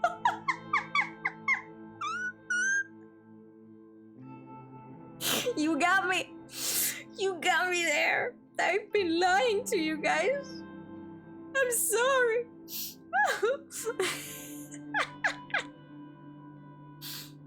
I mean, on the other hand, in a sphere where no one actually thinks you would use your real name, actually using your real name would be a power move. But the possibility of someone finding that out is just a tad too high. I'm always very in awe of like a few translators, like translator friends. When I see them being mentioned in the credits for something they worked on, or they're finally allowed to share that they worked on it. And I see like their real full name in the credits. I'm like, who the fuck is that? I only know them as Fart Smeller 643 online. What do you mean that's their whole name? Find me out of all the Johns in the world. Where would Nua underscore CH go through as a name? That's a good question. That's a very good question. I have no idea. But yeah, I like using, I don't know, I've never liked using my real name anywhere online. That's just not a thing I do. Even in my very earliest internet time, like even when I made my very first email, I did not use my real name. You know how usually it's like, oh, you know, you go, well, maybe back then when I did it, I do not know how the kids nowadays do it because they grow up with the internet way more early than I did. But when I made my first email, I came up with a cute name that I liked. And like a combination of numbers. And they had nothing to do with my real name whatsoever. They didn't even share a single letter with my real name. And it's been that way all my life. So I do not know how the people do it. It's not for me. Your first email was Budweiser97 because you thought beer was cool as an 11-year-old. I've also never been a person to use like my birth year anywhere. Not at all. Like, if you looked at, kids these days be like, my email is Long Schlong John. Yeah, my first email actually was, what was it? I think it was Kid131. And the 131 was just because it was easy to type on a keyboard. No further thing than that. Like, no birth year, no nothing in it. That kind of stuff. Underscore as a name would most likely was, oh yeah, that would, I noticed that when I made a Hive account, you are not allowed to use an underscore when making a Hive account. On the other hand, though, I deleted that one as well. I will not be using Hive because the security of the website is way too sketchy. It's not even a website, it's just an app, but the security there is it's a little too sketchy for my taste, so I will be staying on Twitter even if Musk runs it into the ground. We'll see about that. Elon Musk kid name. To be fair though, they're American, so they can do that. I do not know the full extent of the German law here, but I think you cannot just legally name your kid literally anything here. Jonas has a history of able. Oh man, okay. I didn't read too far into it. I just read a little into the whole security issues. Also the entire Hive needs access to your entire phone gallery, not just a certain part. If you want to upload a profile picture or whatever, it's like, okay. Like I would love if something just like Twitter, but just like by people who deal with it better would come out, but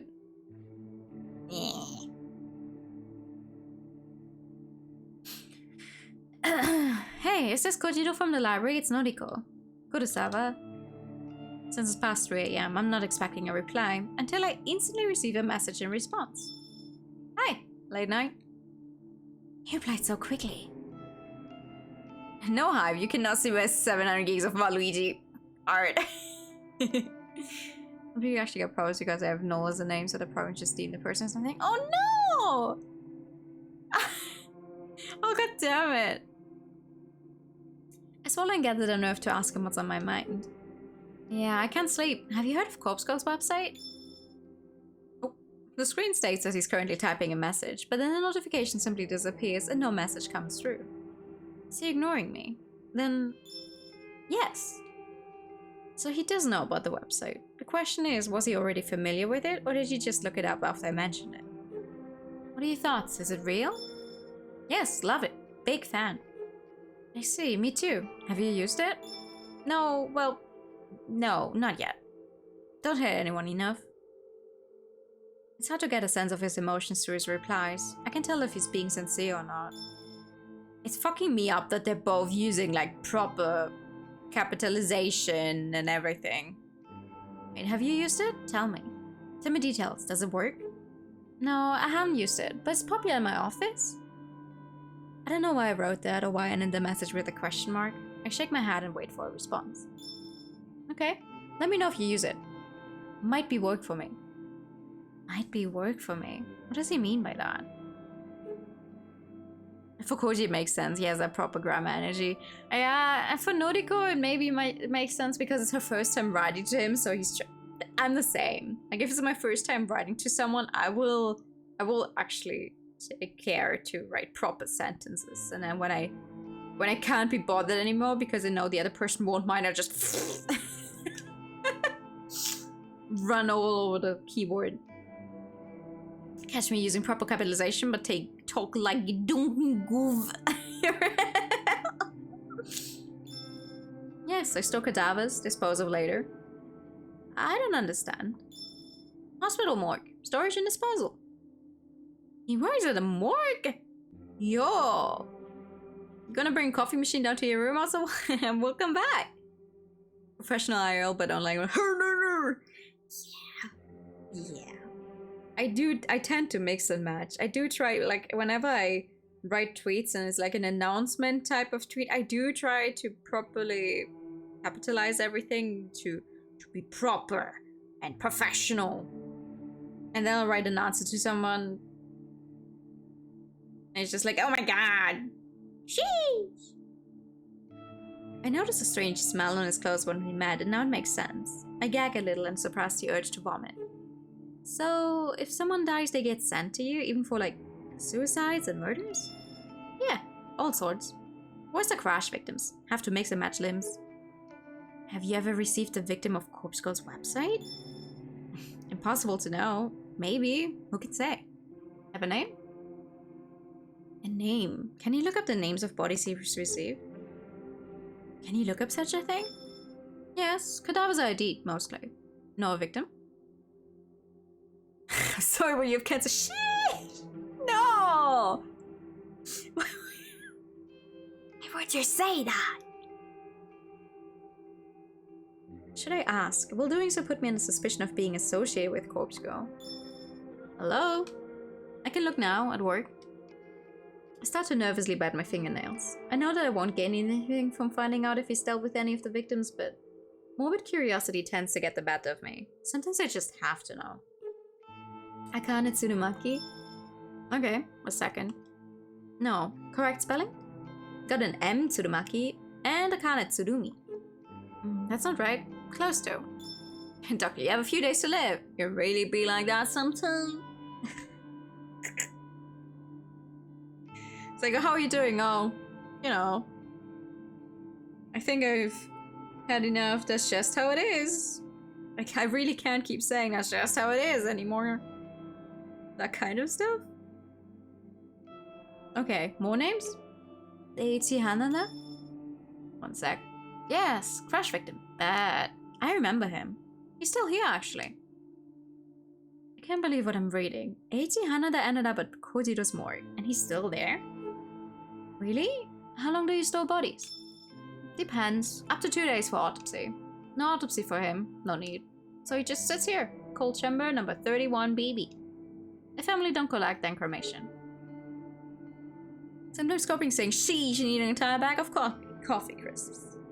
Sometimes coping is lying on the ground, still not having taken off your jacket and in your boots and just crying for hours on end, only to then get up and watch like one episode of Wednesday and be like, oh, I see why everyone is watching that now.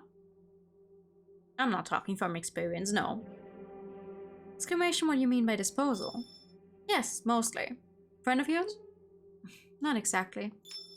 But he's Corpse Girl's victims. You said so. Victim, you said so.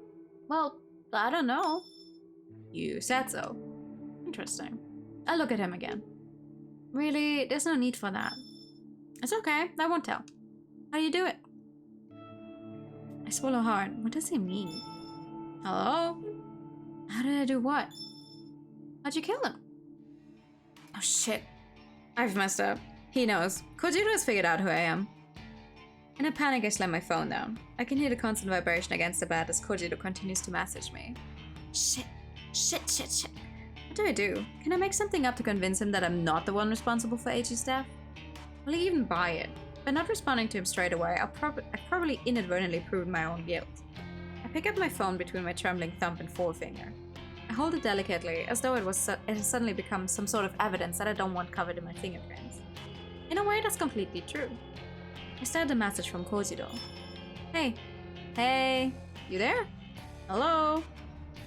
I better reply. I have to say something. Maybe, just maybe I can throw him off my trail. I don't know what you're talking about. I didn't kill anyone. Not exactly a lie. Yeah, true, Corpse Girl killed him. No name entry on Corpse Girl's website. But you knew his name, and you knew he died. Ergo, you requested his death. Wait, this is good. This is far better than him believing I'm Corpse Girl. He thinks I'm just some fan of the website that submitted a request. I have to run with this. I can let him know the actual truth. Kinda like how amateurish at this she's at this. Most media at these characters are actually so cunning. Yeah. It's good. It's like more realistic. In a way, because she definitely fucks up. Okay, you get me. I used the website to request the stuff. Huh. Wow. Mad. So the site is real. Amazing. She just let me for real. We keep doing that joke though. Mad. Oh, I see. Ah, okay. There it is. Are you happy is that? I decided to take a leap out of Thomas' book and act more innocent than I really am. Not really. I just made the request on a whim to see what would happen. I didn't think it would really work. Wow, so you didn't hate the guy, Eiichi? No, I never even met him. Just found his photo on the internet. Corpse Girl kills with just a photo. Doesn't even need a name. Wonder how many other weeks I've got here, lol. Have to go. Clocking off soon. Talk later. Kojiro's status immediately changes to offline. I breathe a sigh of relief. I think he bought the line. Surely I'm in the clear. Oh yeah, for sure! But this whole conversation was an exercise in stupidity. I nearly shot myself in the foot because of my own insatiable curiosity. I shouldn't have contacted Kojiro at all. The only positive thing to come out of this is learning that Kojiro works at a hospital morgue. Oh my god, 1 second. I've got to turn off the light in my bathroom. And honestly, with the costs of electricity, I do not want that to happen.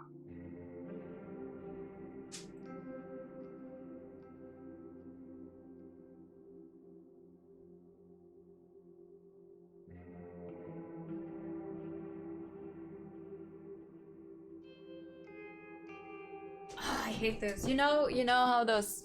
No, you know how some bathrooms will have both the light and the. What's the word? The.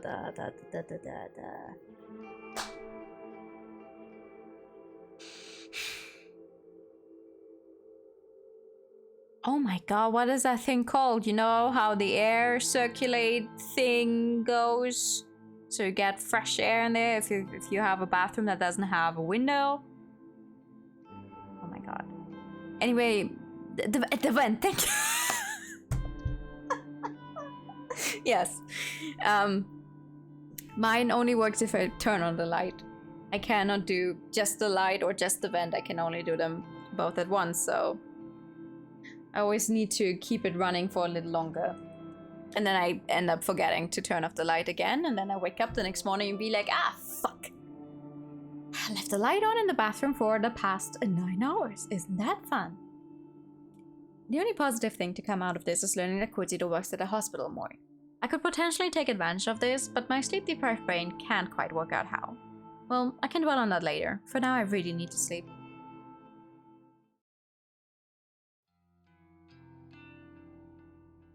Tuesday morning. She should probably get a picture from Tomo's desk drawer.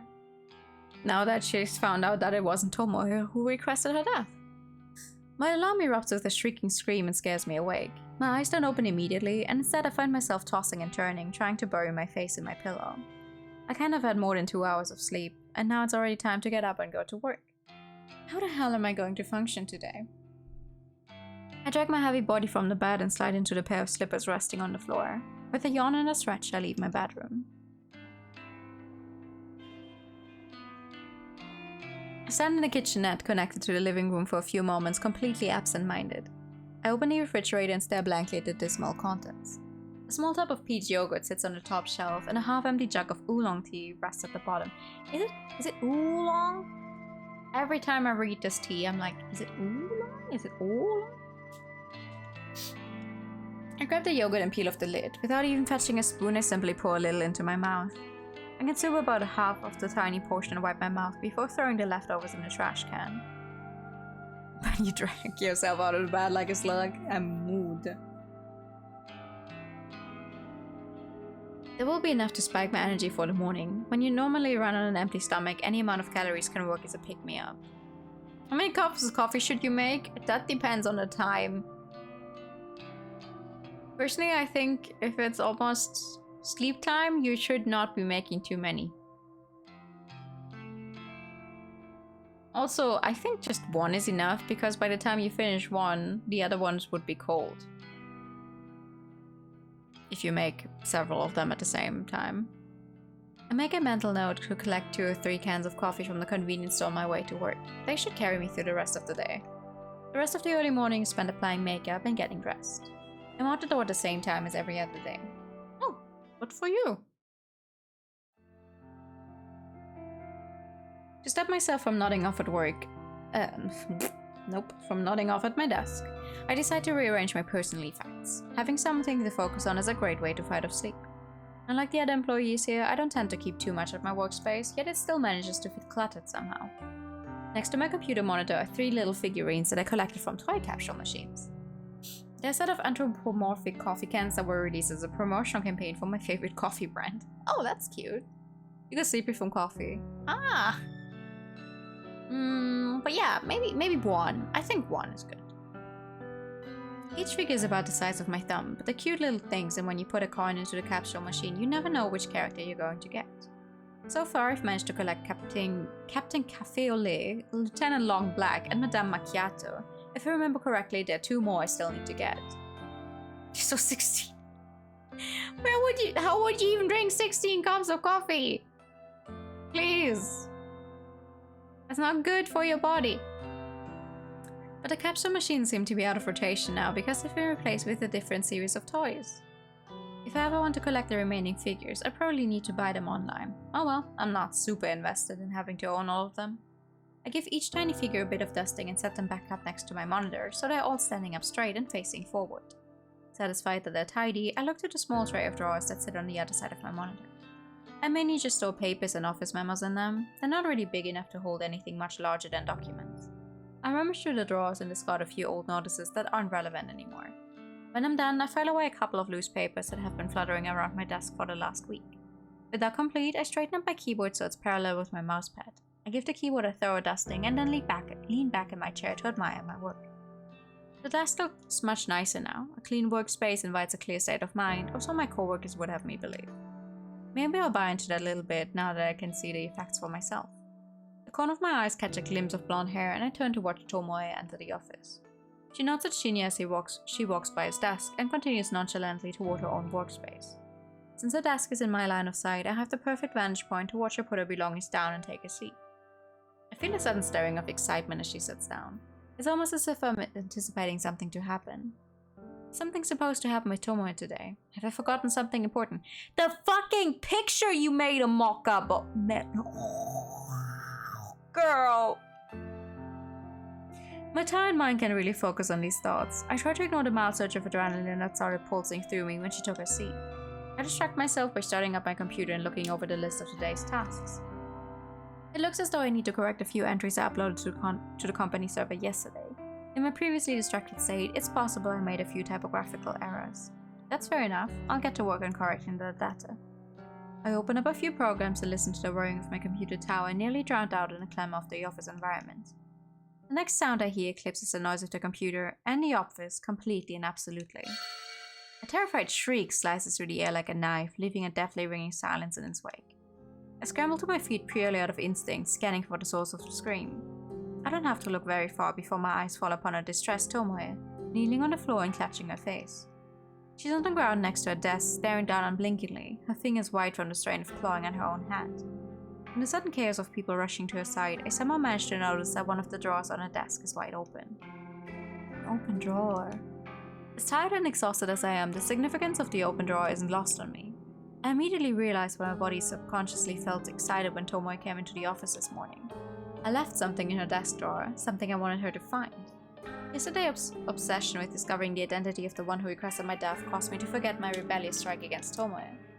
I left something in her drawer yesterday, thinking she was the one who submitted my photo to the website. Then she didn't come into work and it completely slipped my mind. It didn't slip mine though! After she confessed to requesting Akane Tsurumaki's death, I erased my suspicion of her being the one who targeted me, but I didn't remove the item from her drawer. I'm in deep, deep shit now. Before I can even lurch forward from behind my desk, Tomoe turns her head to face me. Her cold, grim eyes lock onto mine, refusing to let go. A trickle of crimson blood seeps from her scalp, where her fingernails pierced her skin during a panicked scream. Swallowing my nervousness, I break eye contact with her and stare down at the flat object that was the focus of her outcry. It's a familiar photograph, printed image on glossy paper, traditional, old school, and just as effective as I had hoped. Though I can't make out all the detail from this distance, the composition of the photo doesn't elude my memory. Ew. It depicts my very own corpse toppled backward over a tombstone. A bloody slash traces across my neck, a laceration lines my stomach, and a knife protrudes from my breast. That shirt is wide open! Yes, it is!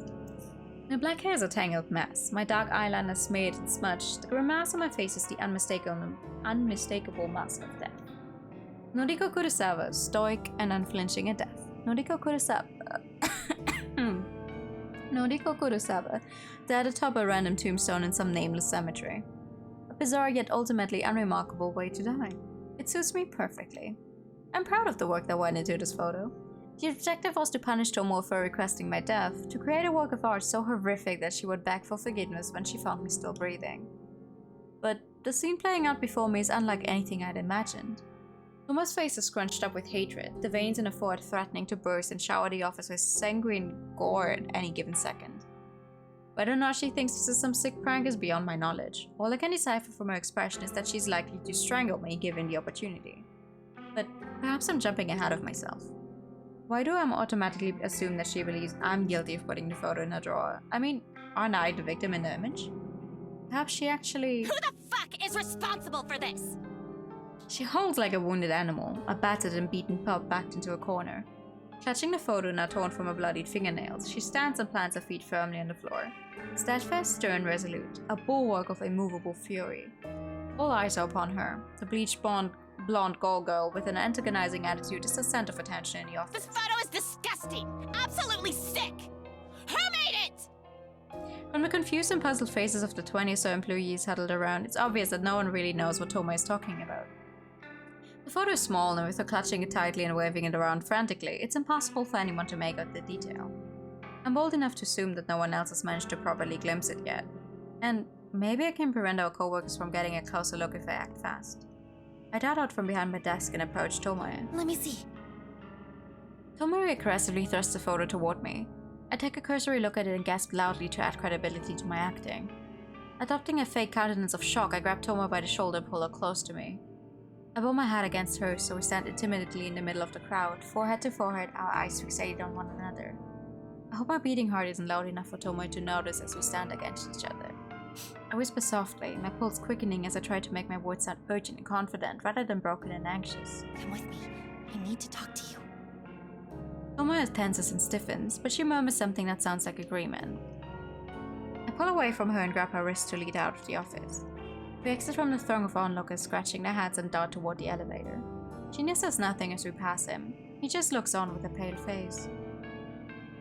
I take a bite of a potato chip. The elevator ride down is silent and awkward, but eventually the doors open to reveal the ground floor lobby. We weave between the scattered couches and sculptures, making a frantic dash for the exit. We finally emerge outside into the brisk morning air. Trying hard to catch my breath, I notice that Tomoe isn't nearly as exhausted as I am. I want to chalk up my wheezing condition to a lack of sleep, but I know that's just an excuse for my poor physical fitness. Tomoe is still holding the photo in her hand. She looks at it once more in disgust, then faces me with one hand on her hip. You want to tell me what the fuck this is? Look, it's difficult to explain, but I'll try my best. I want to find out who planted this in my drawer!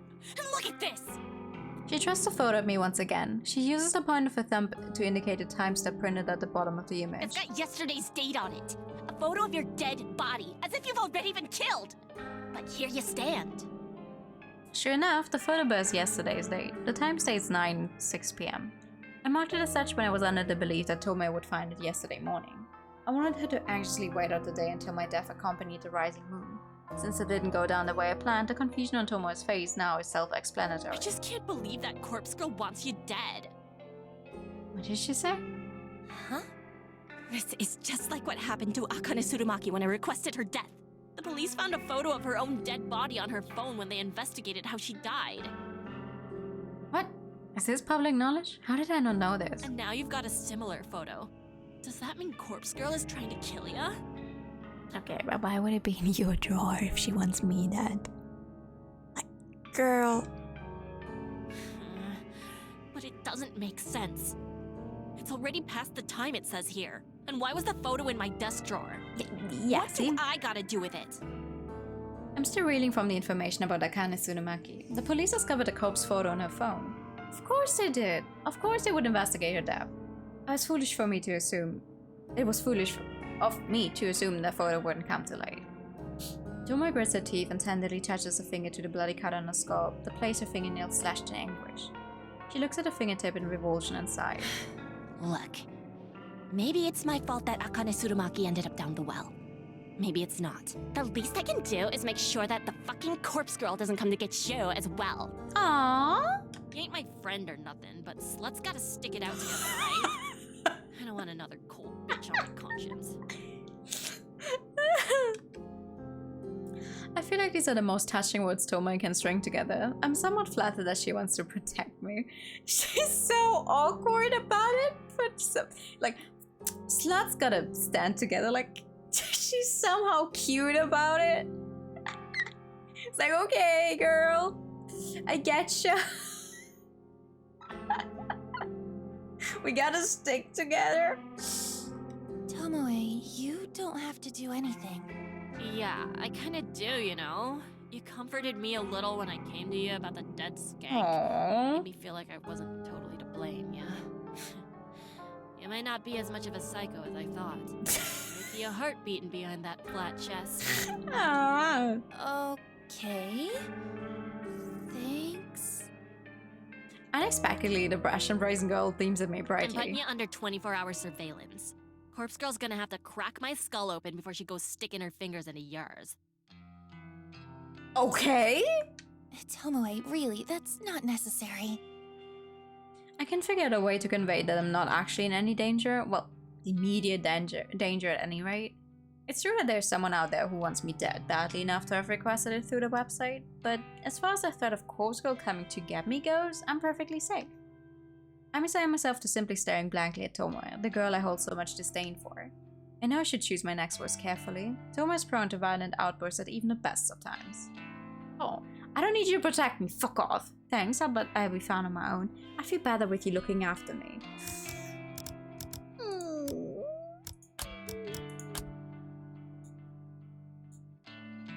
We're gonna be absolute fucking besties.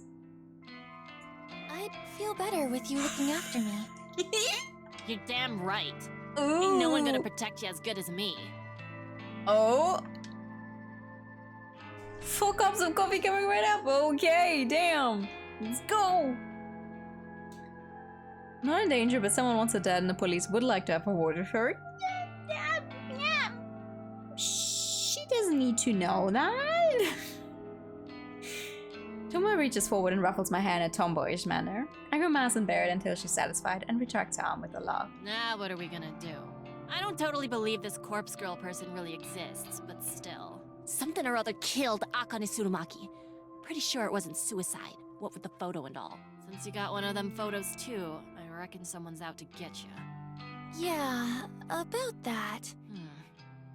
How about we hunker down at my place after work? Gals night in, right? Hey, yo! If someone tries to break down the door to get to you, I'll show them what's what. She really is insistent. I almost can't believe this is the same girl that slapped me across the face last week. Twice, actually. I feel like we could almost be friends at this rate, but what happens when she finds out I'm not actually in any danger? Will she think I used her? Betrayed her? What if she finds out that I'm Corpse Girl? That would probably be the trigger that provokes her into slashing my throat herself. Tired as I am and feeling weak of will, I simply nod. Sure. Let's go to your place after work. Yeah, that's what's up!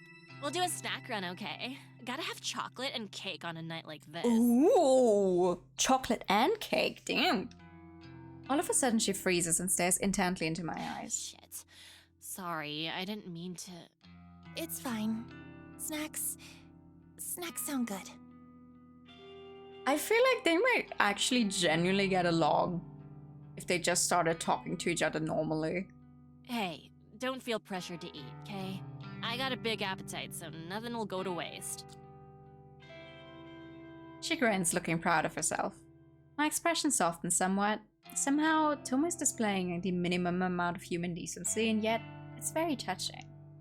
She's somehow broken down a wall between us and removed the animosity that has hung in the air since the day we met. Suddenly, she reaches out her hand, the photograph held gently between her fingers. Here. Better you have it than me. Looking down at the photo, it's pretty clear that it's me in the image. I suppose it would be best to delete this evidence. I shred the photo carefully, making sure to completely destroy any of my defining features in the image. With the photo completely ripped beyond recognition, I toss it in a nearby bin. Tomoe smiles at me, and we enter the office building side by side. The game was misdirecting as the game played as like fiddle. The game was like, haha, you think they will not get along? They're going to be the bestest of friends. I'm not sure if I could handle someone like Tomoe as an IRL friend though, because she's a lot. She's a lot. Thomas' apartment is not at all like I expected it would be. For starters, it's not an absolute trash heap like it always was in my mind's eye. The place is nice, fairly modern, and probably not that cheap. She lives on the outskirts of Shinjuku, so she's a lot closer to the office than I am. That probably explains why she's usually so punctual despite her terrible work ethic. She has a good heart and I love that. That's true. From what I can gather from my first impressions, she lives alone. A few photo frames near the entrance feature some family members, including a younger brother and sister. It's funny because she doesn't seem like the oldest sister time to me. The personal effects decorating the apartment aren't cheap and tacky, much to my surprise. I immediately get the feeling that she earns more money than I do, even though we have the same job. Though, how could that be? Noriko learns not to be super judgmental! They get along until she finds out the truth. Let's just take it for what it is so far, okay? Let's just lull ourselves into a false sense of security. We're both simple data entry temps. We'd surely be on the same contract and the same salary. I suppose she is a little bit older than me. Maybe she had a well-paying job before starting work at Temujin. Or maybe she has a side job. Either way, there's no way she could afford to live here on the same salary as me. So, would you like a cup of tea? I've got oolong, green, barley, hojicha. So many to choose from. I didn't take you as much of a tea drinker. Well, of course I am. It's tradition, you know. Tradition's real important. Huh. Yeah, I guess so. Hojicha for me, please. Sure. Coming right up.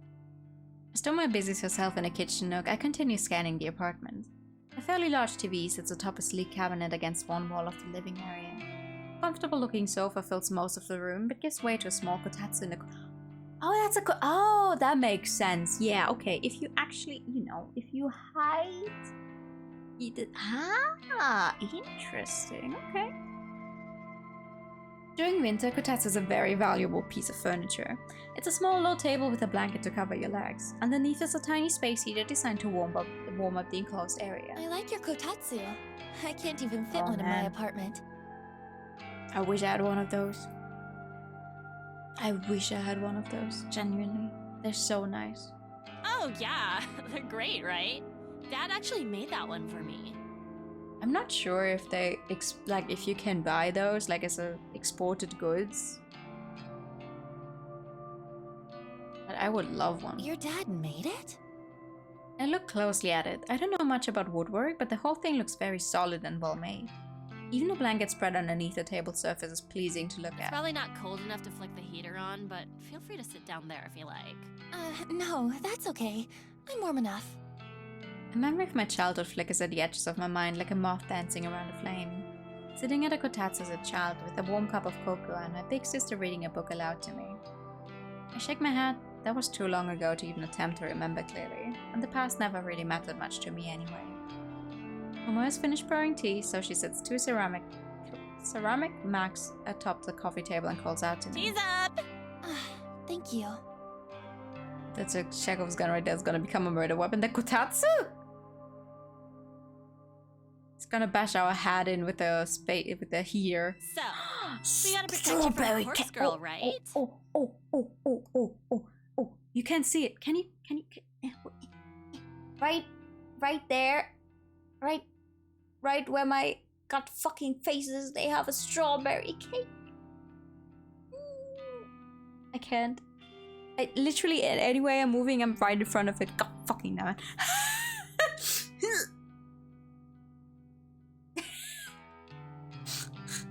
That's so... Oh my god, that's such gorgeous artwork. Cake! I simply not. Hey, wait a minute. If you got one of them photos, that means someone requested She was talking your about a death, wooden right? sculpture. No. She was talking about that her dad made the kotatsu. This whole time, I've been thinking it's Corpse Girl that wants you dead. But that ain't right. It means that someone else just asked Corpse Girl to put you in the ground. Yeah, that's how it works usually. Yeah, that's what I figure. She's not wrong, but Corpse Girl isn't actually after me. It's true that there's somebody who requests my death. Huh. So who do you think it is? Who wants you dead? Girl, I have no clue. Well, honestly, at first I thought it was you. Yeah, I mean, last week I might have been tempted to chuck your photo She on the doesn't website, even but deny it. yeah. You work right near me in the office. If you ended up dead, someone would trace it back to me, you know?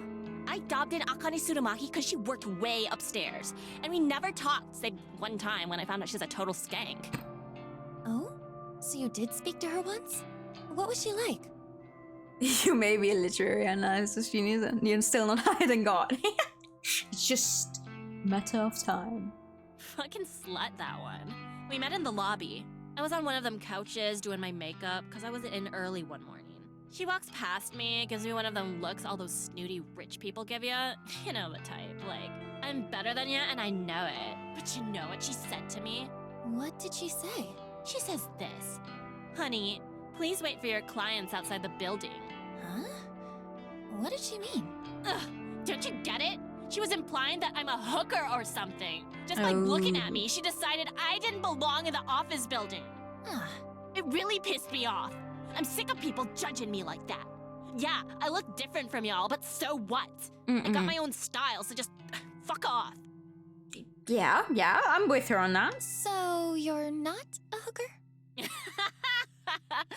Bitch. You're lucky I'm in a good mood. I can't help but laugh along with her. Sorry, I was just kidding. Yeah, I know. You're not so bad, Noriko Kurosawa. Thanks. You're not so bad yourself, Tomoe She's actually so cute. We share another laugh and I feel my tense and guarded persona slowly slipping away. This girl, this person that I detested just days ago, did I have her all wrong? We clashed countless times while working together, but now we're suddenly becoming closer. Why is that? It's almost as though some sort of maternal instinct kicked into gear inside Tomoe and she feels the urge to keep me safe. Is it guilt over Akane Tsurumaki's death? Is it because she's happier overall now that she has a boyfriend? Does dating Shinya make her less pissed off at the world and less eager to lash out? I don't know the answer, but I'm glad we've been able to set aside our differences. Right. Now we've got some tea. Why don't we watch some trashy TV? It's not exactly my preferred way to spend an evening, but Tomoe has welcomed me into her home. We've all but buried the hatchet. It's only fair that I extend a hand of friendship as well. Okay. Trashy TV sounds great. Let's do it. Yeah. Tomoe cheers and picks up the television remote with a quick flick of her wrist. You know what I like about when they use artwork? Like special artwork in the background? That they change up like the not the opacity, but just like how the color saturation, I guess, on who's talking. So you can still tell, it's just a slight difference. You can still tell who's actually talking as long as they're shown on the screen. Friendship is sitting on a couch chugging ciders and watching Inside Job. Another dull morning in the office. The chat of people talking on the phone, the humming of the air conditioner, the tapping of fingers against keyboards. If I didn't have music to drown out the white noise, I'd probably go mad from being exposed to it every day. I don't know how everyone else deals with it. Thanks to a good night's rest, I've been able to work diligently so far. I've completed a few tasks already, but there's still a lot more work to do. As I continue to pulverize my keyboard with thin, brittle fingers, I look out over the office floor to see who is around. Shinya sits at his desk, his expression scrunched up in concentration, and he absent-mindedly scratches his face with the blunt end of a pen. Putting my gaze, I observe the back of Tomoe's head as she works attentively at her computer. She hasn't said anything to me since we arrived at the office this morning. Because I now know that she's not the one who requested my death, I feel more at ease around her. And with the photo of my own corpse destroyed, I can put yesterday's unplanned events behind me. I need to be more careful in the future. Forgetting that I planted a photo like that in Tomoe's desk drawer was an oversight I can't afford to repeat. I need to be clever, calculated, cunning. Corpse Girl's ambitions require me to be at peak performance at all times. I can't go messing up like that again.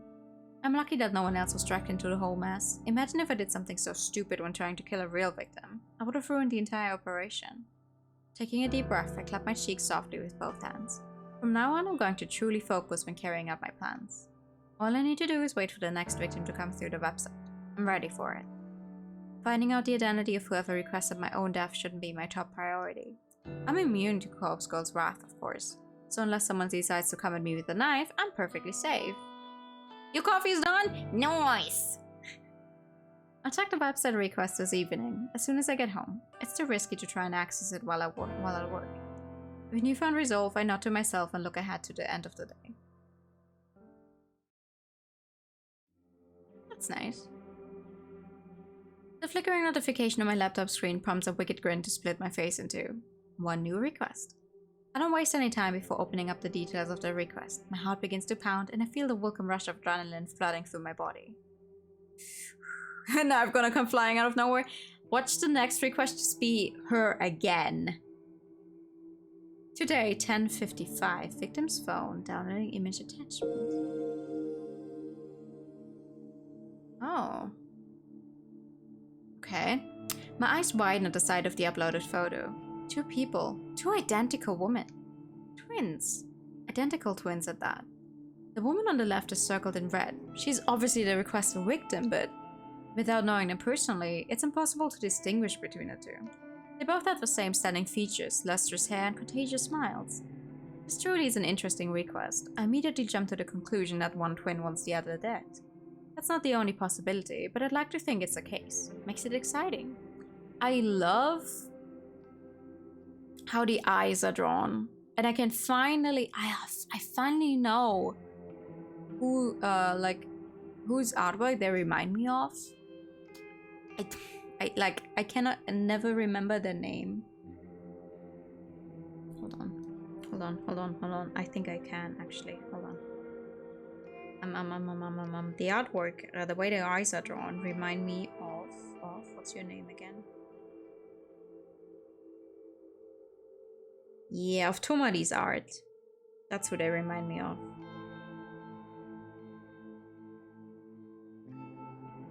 Tomari, who's done a bunch of VTuber art as well.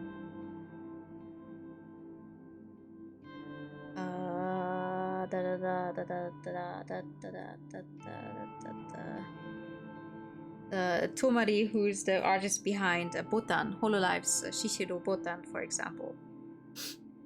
That's who the art style reminds me of. This type of request only serves to reinforce my resolve. I can't wait to start gouging out the victim's eyes. She will leave behind a truly beautiful corpse. As I wait for my secret weapon, the database of the deceased, to load up, my phone tingles beside me on the couch. You think she could make a mistake with this one and the other one dies?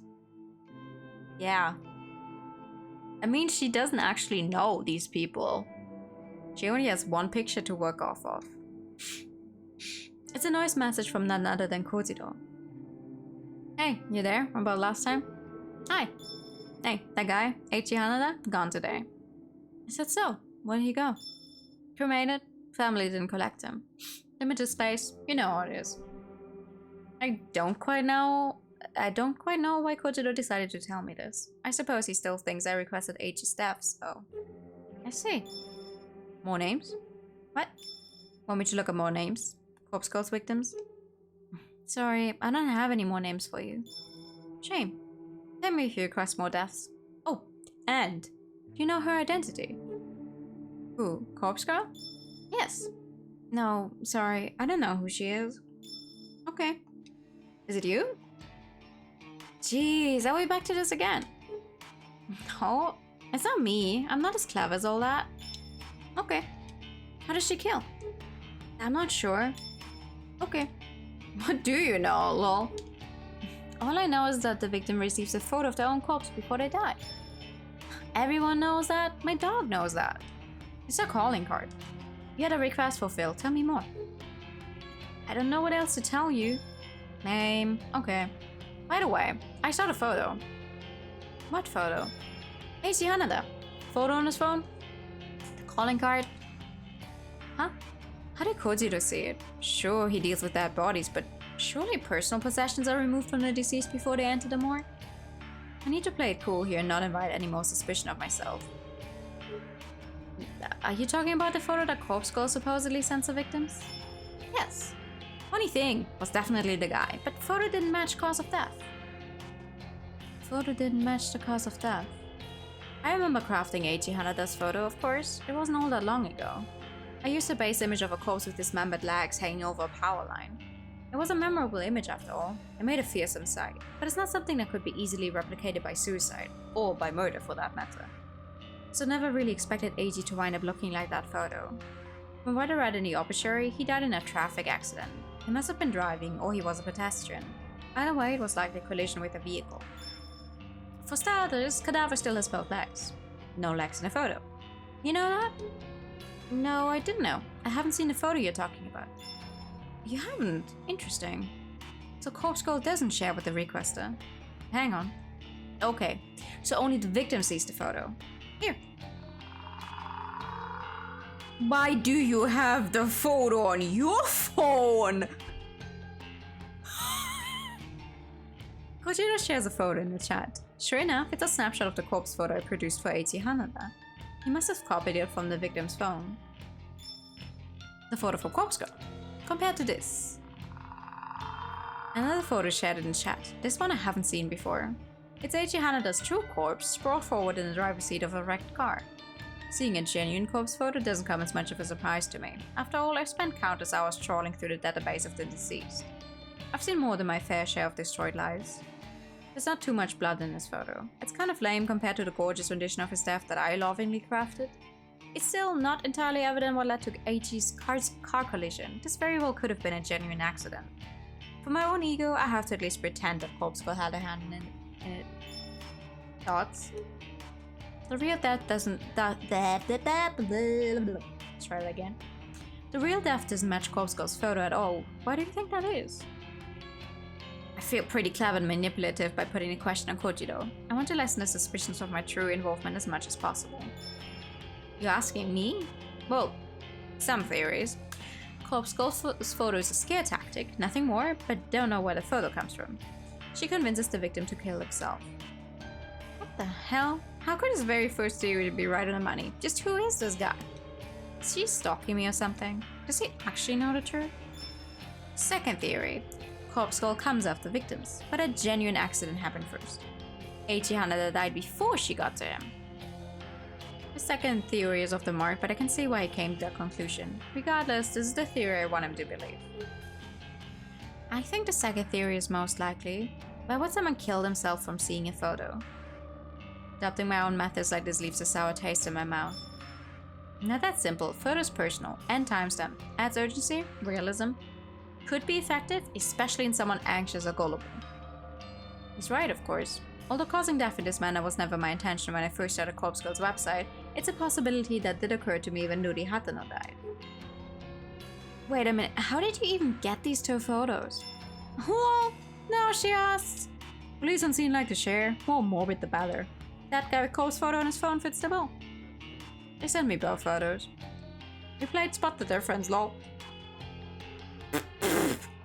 Excuse me? Thank you for the questionnaire. Disgusting. I never knew the police could be so disrespectful to the dead. She says photoshopping other people's faces on genuine corpse photos. While I can't really talk, at the very least, I'm not in that line of work.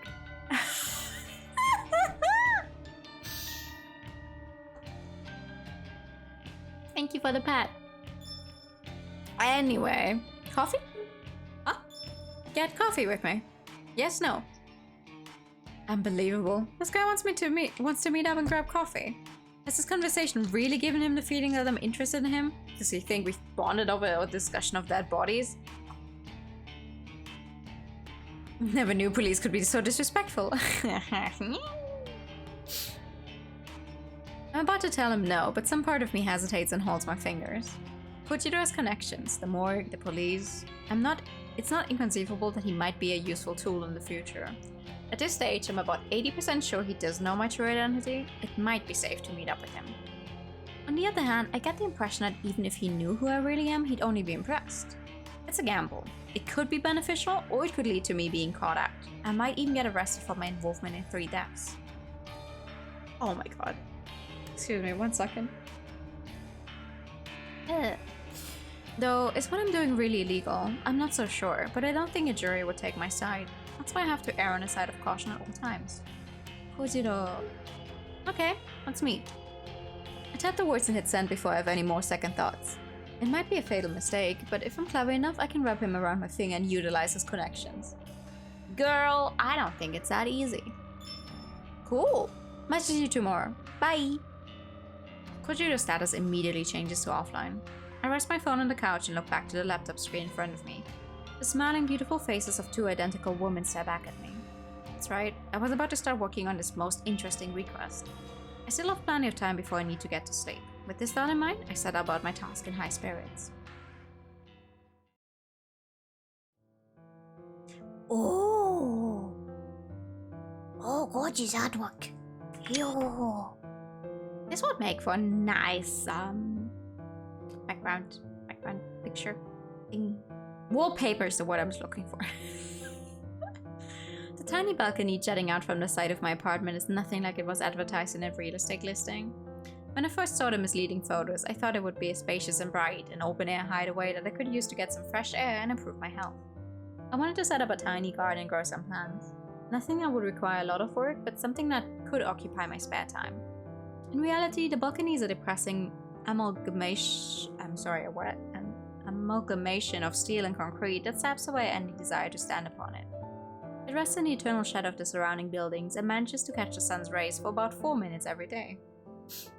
It's an understatement to say I was disappointed when I ventured out upon it for the first time. I suppose if nothing else, it's a good vantage point for looking out over the city, but that's the only positive thing I have to say about it. As I stand here with my back against the railing, calmly sipping a lukewarm mug of green tea, I breathe a heavy sigh. I should be at the office. I should be tapping away at my keyboard getting through the backlog of work that has accumulated this week. Instead, I'm here at home, tired and strained and wearing thin at the seams. I called in sick this morning. I don't know if my supervisor bought the lie, but he did tell me to stay home and feel better, so that's what I've been trying to do. I think a balcony is great, unless you like to sit on it in the morning, yeah, it is. I think balconies are nice. What I like even more than balconies are like when you have, you know, those super old big windows where the window, like in front of the window, you could actually sit down on that part. I've seen that in so many movies, and I've never actually seen anyone have a window like that in their own house. Because it always looked so nice. It's like you have a giant window, and then you can put like blankets on that part in front, and you just sit at your window and look out and feel melancholic and shit, and be like, oh, it's raining, and you have a hot mug of cocoa or something. All the movies do it! But who actually has that at home? It's my own fault I feel this way. It's my own fault that I stayed up until 4 AM again. I know that a lack of sleep exaggerates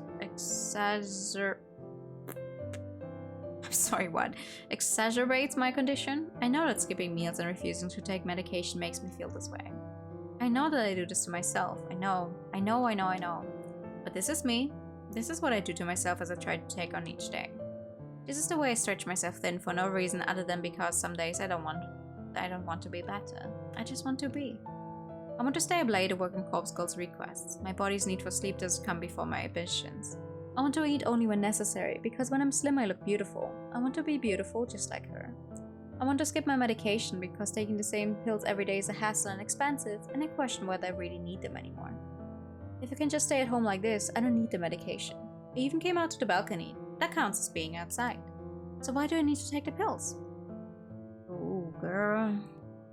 It's true that when I skip a few days I end up like this. I try to convince myself that I'm fine, that I'm fixed, like I was some broken thing that has been magically repaired.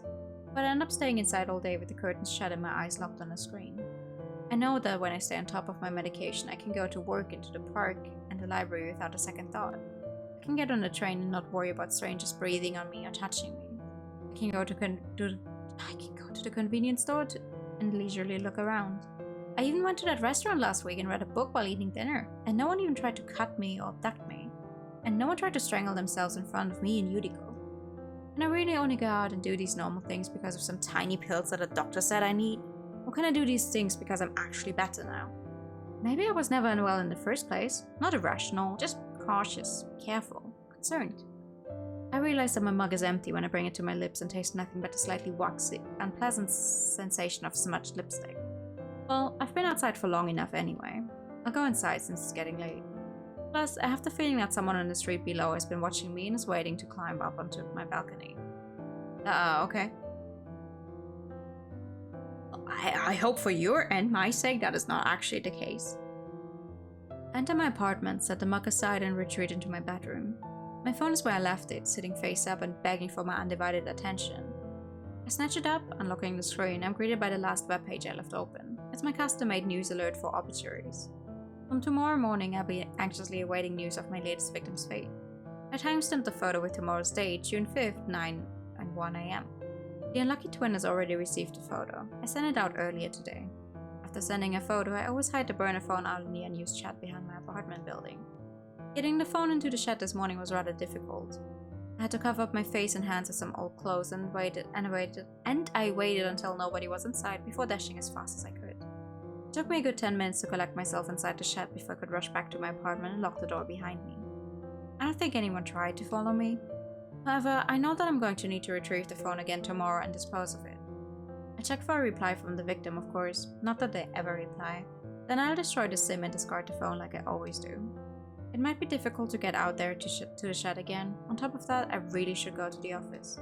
Oh, and then there's one more thing I'm supposed to do tomorrow. Fujita wants to meet for coffee. I'm not so deluded to think that I can pull off all those escapades tomorrow in my current state. I resign myself to reaching for the bottle of medication on my dresser. Maybe another week of taking these pills won't be so bad. They tend to increase my appetite, which is really annoying. It's a constant struggle to try and ignore the hunger that tears at my stomach. Thank you for the posture check.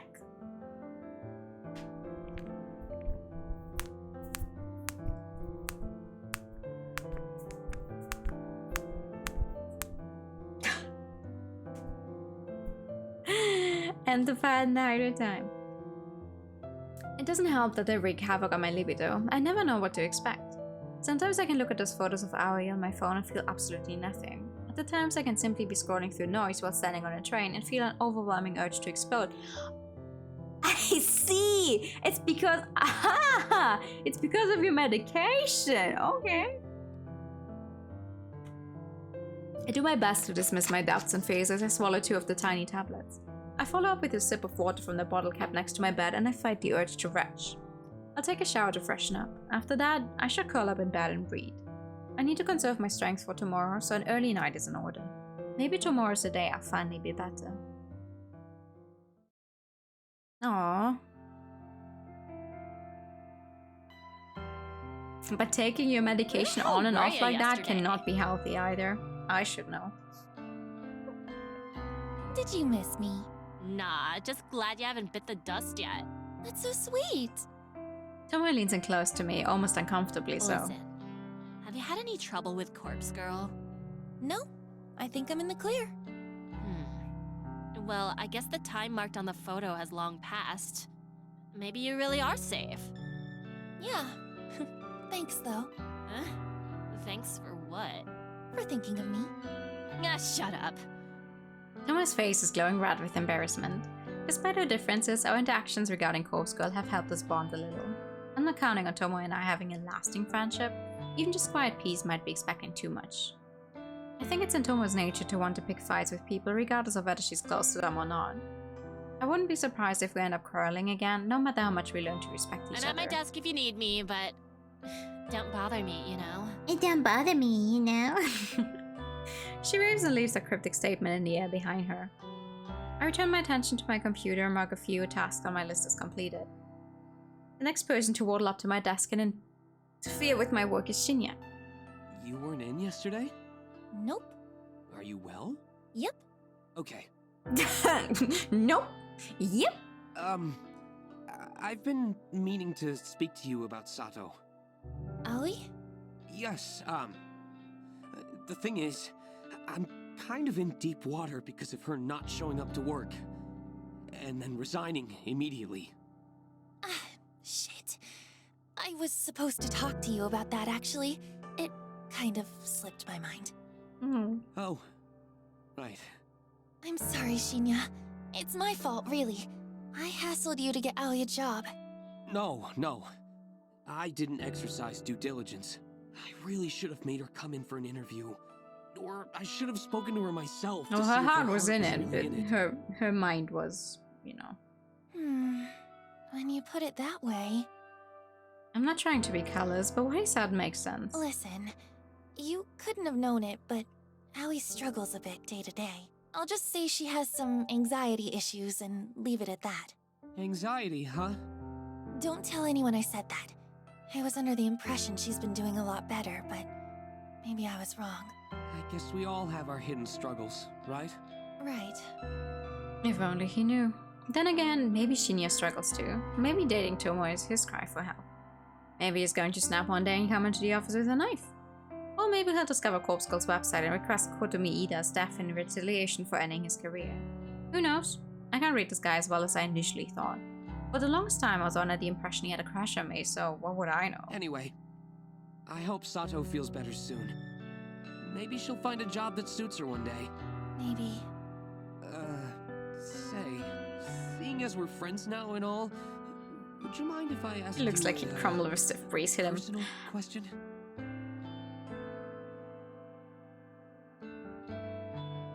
You like accidentally breathe too hard in his direction, he just falls right over. That depends on what it is. It's related to, Excuse me! of course. My face scrunches up at the word. I don't like the direction this conversation is heading in. Shouldn't this be something you talk to your girlfriend about? Yes, you're right. But I can't actually speak to her about it. Why not? You're really the only other friend I have, so... I am assuming you're going to want to have this intercourse with your girlfriend. If you cannot actually talk to the person in question about the thing you want to do with them, you shouldn't be doing the thing at all. This is a communication thing. Shinya's face takes on a dark expression that's far more depressing than what he just said. I feel bad for the guy. Well, what's the question? Wait, no, maybe his question is actually just like, hey, so my girlfriend asked if she could peg me and I'm not sure how to feel about that. Oh, if, hypothetically speaking, Mhm. if someone pressures you into, you know... Oh. Sex? His face turns red in an instant. Yes. That. Oh no, why is he No, baby! If someone pressures you into it and you really don't want to do it, what should you do? You tell him to stop. You tell him no. You tell him to respect your boundaries. Say no. Firmly and loudly. No one should make you do things you don't want to do. Yes. Of course. And if they don't listen, you need to leave. You need to get away. You need to go somewhere where you're safe. I feel that my answer didn't give Shinya the comfort he's obviously seeking. Is Tomoe pressuring you into going all the way? No, of course not. She would never... Never mind. It was foolish of me to bring up this topic. Shinya! I'm really sorry, Noriko. No. Please, forgive my lack of professionalism. Shinya bows to me deeply, his face parallel to the floor. He quickly turns and scuttles away before I get a chance to say anything else. What was all that about? Could Tomoe be pressuring him? I wouldn't put it past her, but something doesn't feel right. She seems really smitten with him. Would she really push him like that? Maybe it's guilt from not being able to prevent his career going down the toilet, but I feel like I should try and do something to help him. I watch Shinya get on the elevator, and once the double doors close, I get up from my desk and scoot over to Tomoe's workstation. Hey, can I have a minute? This is weird. Normally I come to bother you. I'm getting you forced to... do not say that again.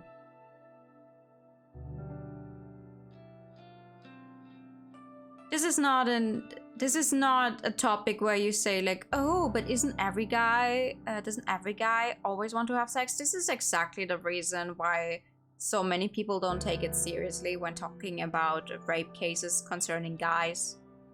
And why every time there's a story that comes out of like a female teacher assaulting their student. It's like, ooh, but he got so lucky. This is exactly why. I'm hoping for your sake that is not what you mean, but this is exactly how we come to that. Not every guy wants sex. It doesn't matter who you are, what you identify as. If you do not want it and it's a no, then you don't want it. And the other person has to respect that. Everything else is some variation of rape or assault.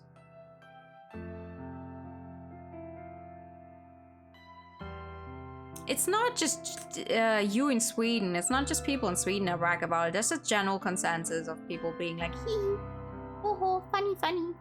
Doesn't every guy want to have sex? Isn't sex what's on everyone's mind all the time? Don't say that. That's exactly why victims do not get taken seriously. Yeah, sorry. Have you and Shinya ever gone all the way? Huh? We've only been together for, what, a week? You think I'm some sort of slut? I'm sorry, Tomoe. Hey, don't answer that! Look, not that it's your business, but... No, we haven't. Shinya's sweet. He's old-fashioned, you know. He wants to really get to know me before we go down that road. That is sweet. And I'm happy to wait. The last few guys I dated only ever wanted one thing from me. And that gets old real fast, you know? Okay, I believe you. Why are you asking me anyway? Did Shinya say something to you? No, I was curious, that's all. You think we're real friendly now, don't ya? Well, I don't mind some girl talk. Come talk to me anytime. Thank you, I'll do that. Tomoe waggles her fingers in a goodbye wave, and I return to my desk. If I take Tomoe at her word, which I find myself doing increasingly often, then she's not trying to get Shinya to do anything he's uncomfortable with. So that can only mean one thing. Someone else is pressuring Shinya. Do you know who Shinya's VA is? He's the guy who also voices the main character in the Trails games, I was told last time, but I do not know any of his other roles. And I've not played the Trails game, so... But the guy... Mishi... I should have known. I've not played any of these games in English. I've not played any of those games with English voice acting. I still should have known though, because I've heard the English voice acting for Persona 5 a few times. I've heard Mishima talking English. Oh my fucking god. Diluc!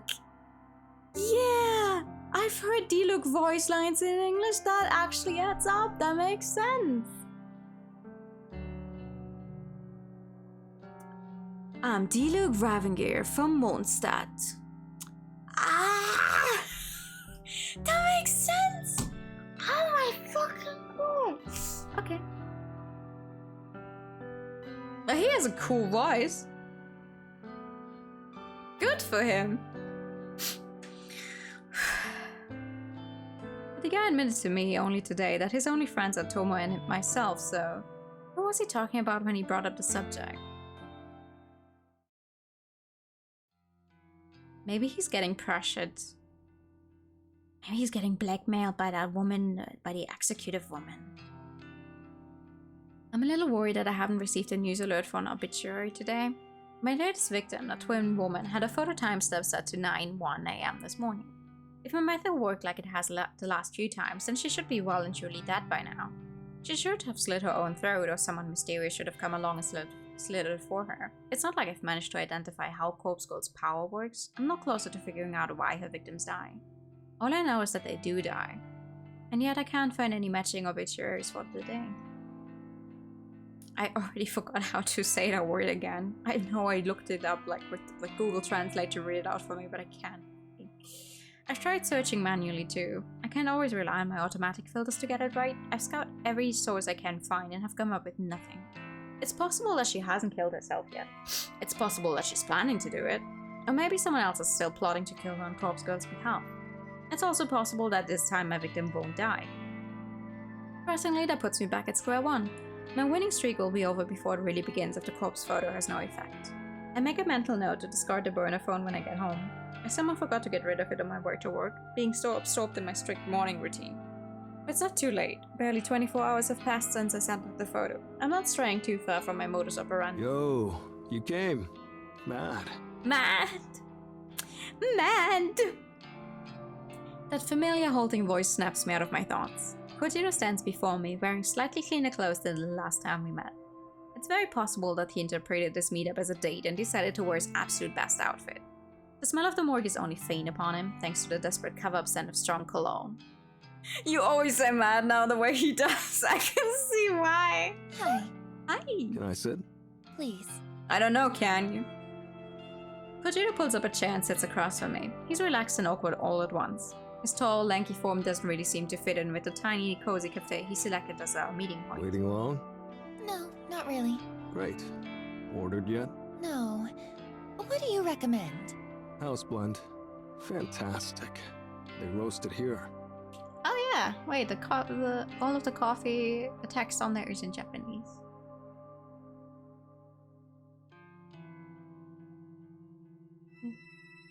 I need to brush up on my katakana knowledge. This is... Also, the chocolate gâteau is amazing. I'll order 2 slices. I like how the glasses in the background are definitely 3D models.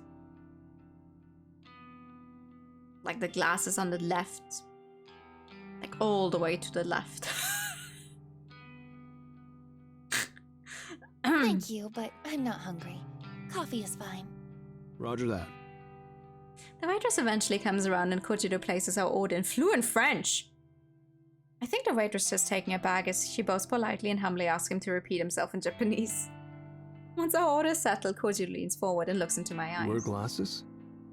I subconsciously reach a hand to my face and check if I'm indeed wearing glasses. Of course I'm not. No? Why would you say that? Kojiro leans back casually and shrugs. Couldn't remember. Maybe you had them on last time. No. What? He threw me for a loop. I was like, wait, glasses? No. Last time? Is he referring to when we met at the library? I've never worn glasses. Sorry. Don't be sorry. Just making conversation. Kojiro, he voices Kaiman in Dodo Hedoro, his biggest role. Oh, I've not watched that one yet. No. Do not be sorry about sharing VA stuff. Ever. I love that because I'm the type... Listen, I'm the type... I do that frequently. As everyone can tell you, I do it frequently enough when it's like, oh, this voice sounds familiar. And then I go and Google it while we're playing. I do that often enough. Absolutely share VA stuff. I always love to hear about it. I'm just not very well versed in non-Japanese voice actors. Like I do know a few in German where it's like I cannot ever remember their names, but at least I will be like, oh, I've heard them before and I know they voiced this and that and that and that. But with English voice actors, I'm very out of the loop. Barely know anyone there. Like, I know Matthew Mercer exists. Like, I know what he looks like and that he's voiced a bunch of stuff, but that's about it. This place is great, right? It's true that the cafe possesses a quiet, comfortable atmosphere. The smell of freshly roasted coffee lingers in the air, and the display of various cakes at the front counter doesn't make me ill. I can make out the faint sound of acoustic music in the background, with vocals in what I presume to be French. Wanna know who Noriko voices in Genshin? Oh, wait, Noriko's in Genshin?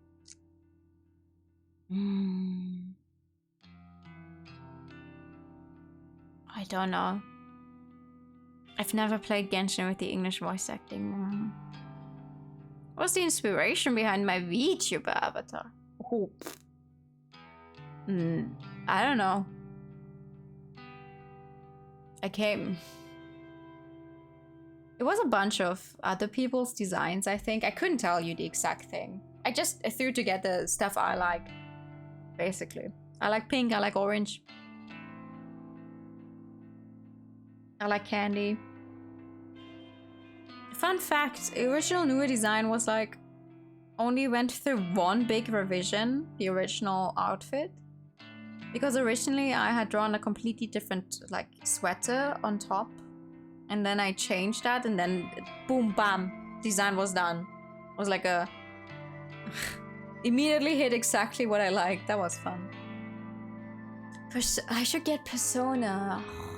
Who has a calm voice like that in Persona? I've never played Persona with the English voice acting.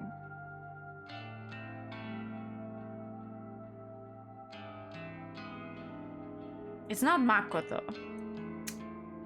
It's also not Anne. Who has a it's not Sai. Who has a calm voice like that in Persona?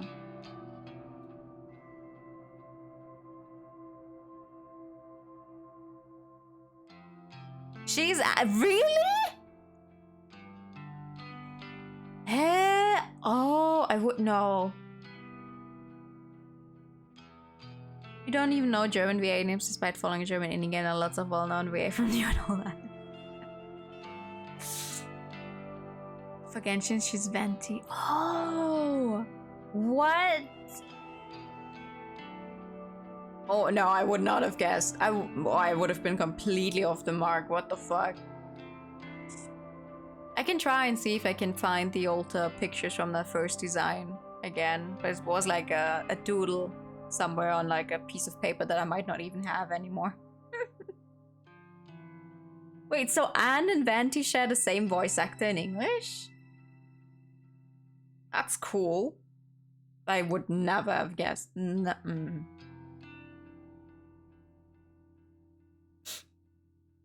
All in all, it's a nice place. Kojirocho as well. Oh, is this place expensive? I just don't have much money, that's all. Ha!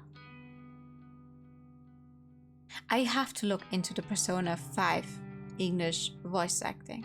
Holy shit. Oh, his turn. She's on a game you played as well that you mentioned earlier today.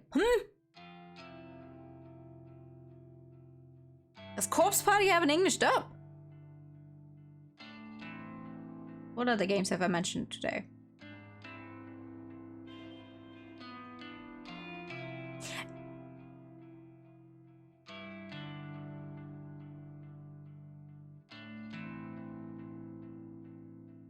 What other games have I mentioned today? Aside from, you know, Genshin, Corpse Party.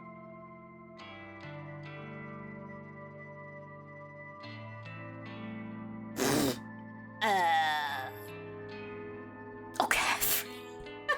Catherine. Yeah, okay. Right. I already forgot about Catherine.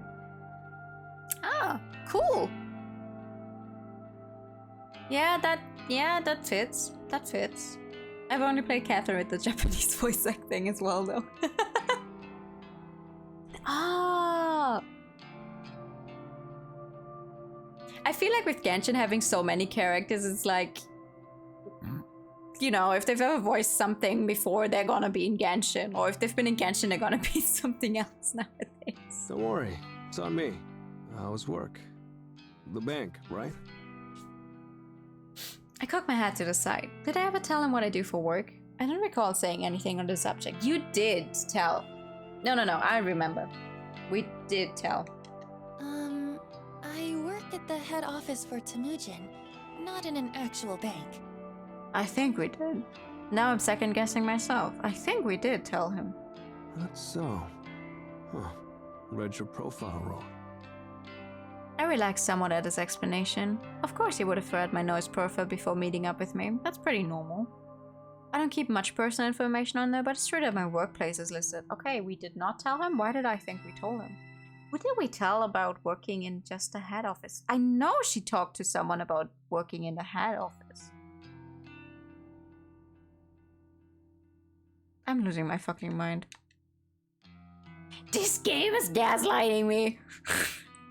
I have tried playing Fire Emblem Awakening, but I got stuck in like, I don't know what chapter was, 4, 8. One of the side chapters where you could recruit this tiny guy. And I already fucked that one up. Like, he needs to survive the mission and then you can recruit him, but I fucked that up so many times. And then I had the Pegasus Knight that joins you in the beginning die on her first map, so I did not get very far in Awakening. And I've not tried any of the other games. I do own 3 houses though, that I would like to play one day. I tried to recruit the villager, yes. That like, that kid, I don't remember his name. You like need him to stay alive for 20 turns or something. That kind of shit. I've not tried Dark Souls. I will not be trying Dark Souls. That's not my time of game at all. Toma is in 3 houses. She's Aqua Konosuba. Well, I mean, I haven't played 3 houses yet. I've also not seen Konosuba. Interesting though.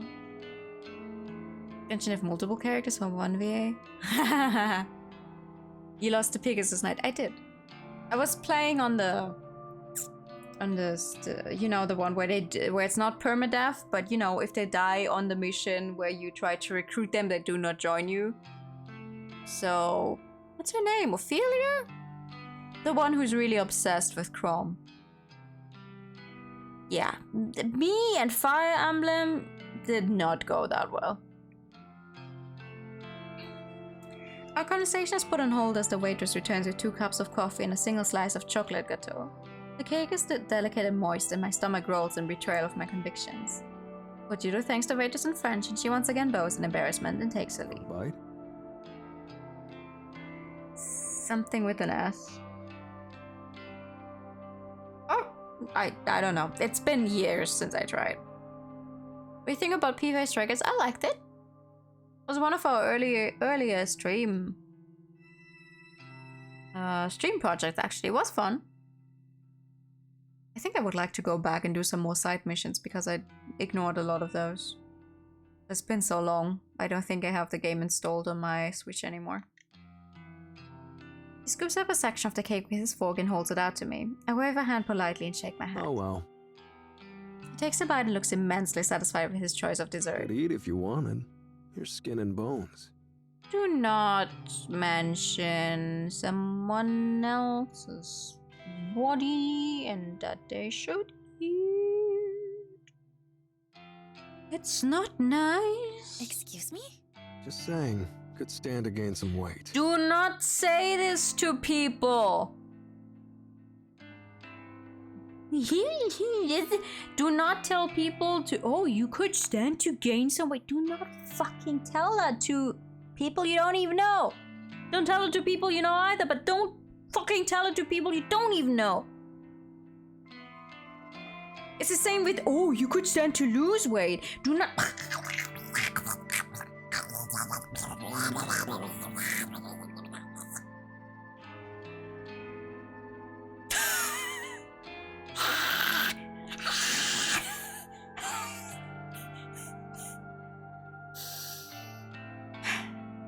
I know P5 Strikers is on PC, but I already own it on Switch. I'm not gonna buy it again.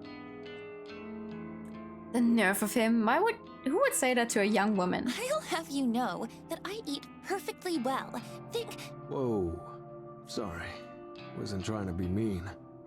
Then don't fucking say it. Do not comment on someone's physical appearance unless it's something they can change in less than 5 minutes. If it's something like, oh, you have something stuck between your teeth, tell them so they can fix it. If it takes more than 5 minutes, do not comment on someone's appearance.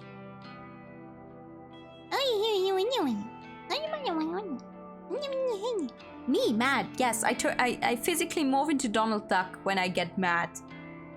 You're gorgeous. Just saying, some cake wouldn't hurt. Shut the fuck up, dude. I'm gorgeous. I feel a little flushed and I look down at my phone to avoid Kojiro's warm gaze. Try the coffee, please.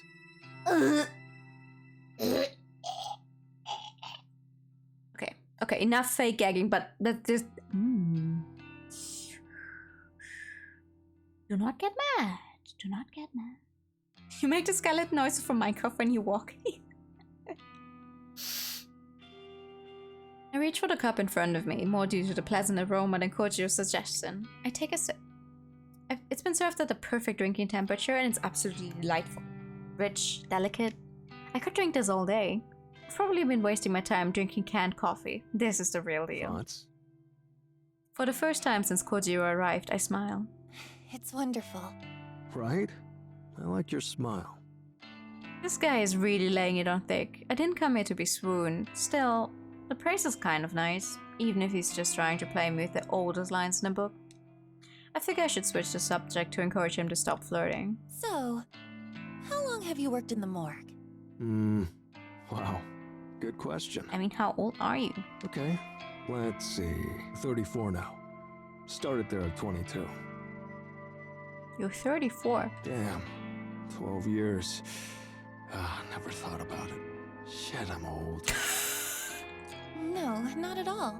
You're older than I expected, but really, it's no big deal. How old are you? Can I ask that? I don't mind. I'm 20. Oh gosh, she's younger than me. Woo! Phew. Okay. Right. Is that an issue? No, of course not. You're mature for your age. Or I'm out of touch. Out of touch Thursday.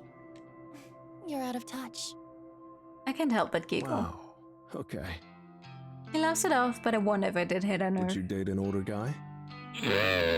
Stop flirting with me! And there it is, straight to the point. How do I answer a question like that? Good question. I've got no issue with age, but I don't really know if you're my type. I would have left. I'm sorry, I would have left so long ago. And if I can be honest, there is someone I have feelings for already. Boomer. And so, unrequited love, huh? Something like that. Oh, that's how you pronounce that. Good thing I've never had to say that out loud. I would have made a fucking fool of myself. Props can't compete with that. Well, that's okay. I mean, you're stunning. Out of my league. Thrilled to be friends if nothing else. Friend sounds nice. Mad. Mad? Can't be with a guy over 5'2".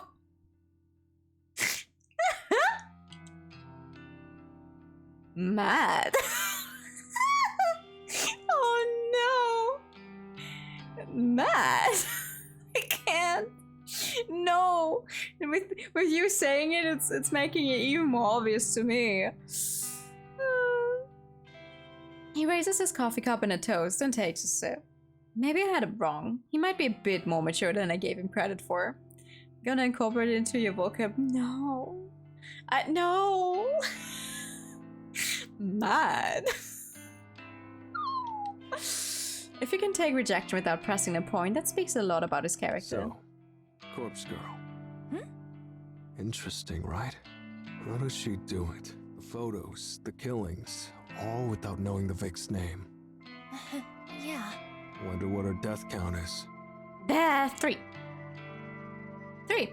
4 if I'm lucky. I try not to say this out loud. Eiichi Hanada. Car crash. Was it planned? Cut the brake line. Drugged. I have no idea. Sorry. But you requested his death. Yes.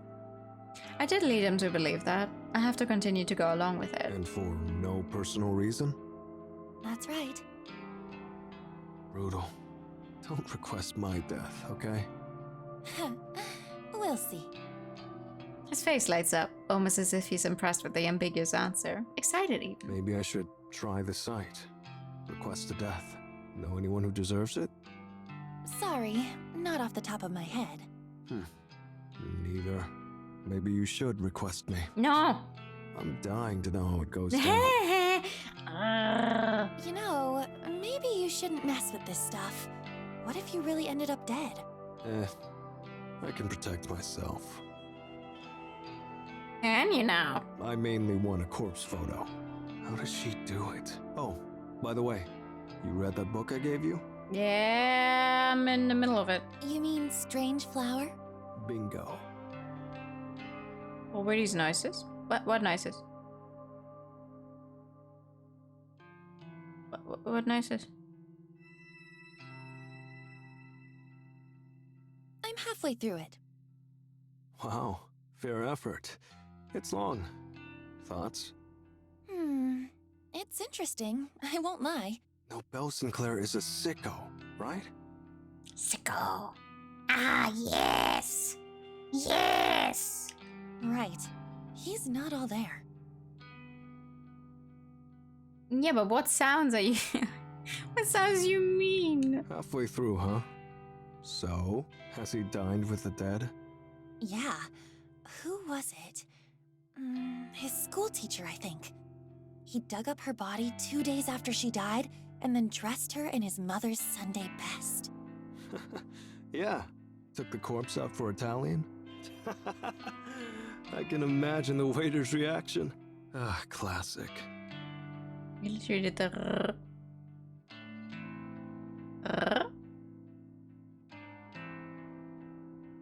I'm sorry, I genuinely do not know what noise I made. I have to listen back to the VOD and find out what you mean. I'm so sorry. It's just a short delay between me doing something and you guys saying it, but sometimes it's just like, I'm sorry, I did what? Even if it was just 5 seconds ago. You want to remember? Nobel Sinclair is such a funny name. Are they referencing an actual author? Harry Sinclair is the first writer to get a Nobel Prize in literature. I think that's the guy I actually found when I searched for Nobel Sinclair. Hi! Good evening!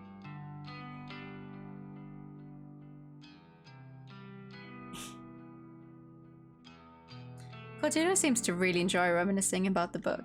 The story is definitely interesting, but the way he's laughing at it makes me a little worried. Then again, the guy works in a morgue, so maybe the whole scenario is just comical to him. Oh, that's it there. It takes me to realize what he's pointing at. Sure enough, the book in question is sticking out of the top of my bag. Pass it here. I want to show you a funny passage. I'm not in reach for the book. I pulled a massive tome from my handbag with a fair amount of effort. The book comes free, but it snags on the back zipper and causes some of the contents to fly out. A few personal belongings fall to the floor with a clatter. I notice my lipstick, lip gloss, notepad, and pen hit the coffee's tiled floor. Kojiro comes around to my side of the table and helps me pick up my things.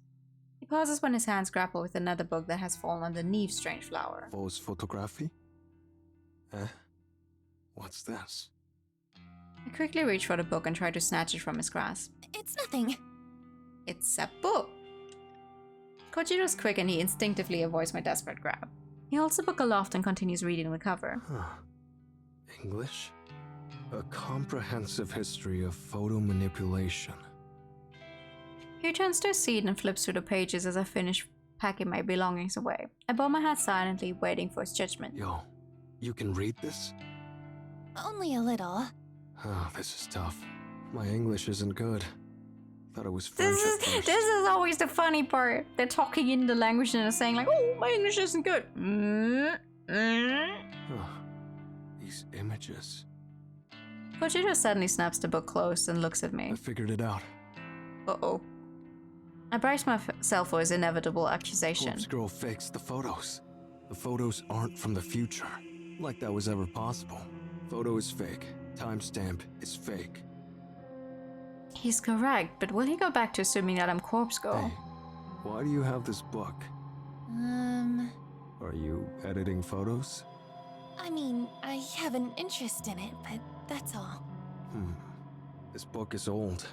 Doubt the techniques are useful anymore. Still, it's interesting. My theory. Thoughts? About Corpse Girl faking the photos? Bingo. I don't know. Sure, it's possible. But can anyone fake a photo so realistically? Realistically? Do you know her photos are realistic? Thinking quickly, I snap back with an answer. You sent me that copy of Eiichi Hanada's corpse photo. The one Corpse Girl apparently produced. True.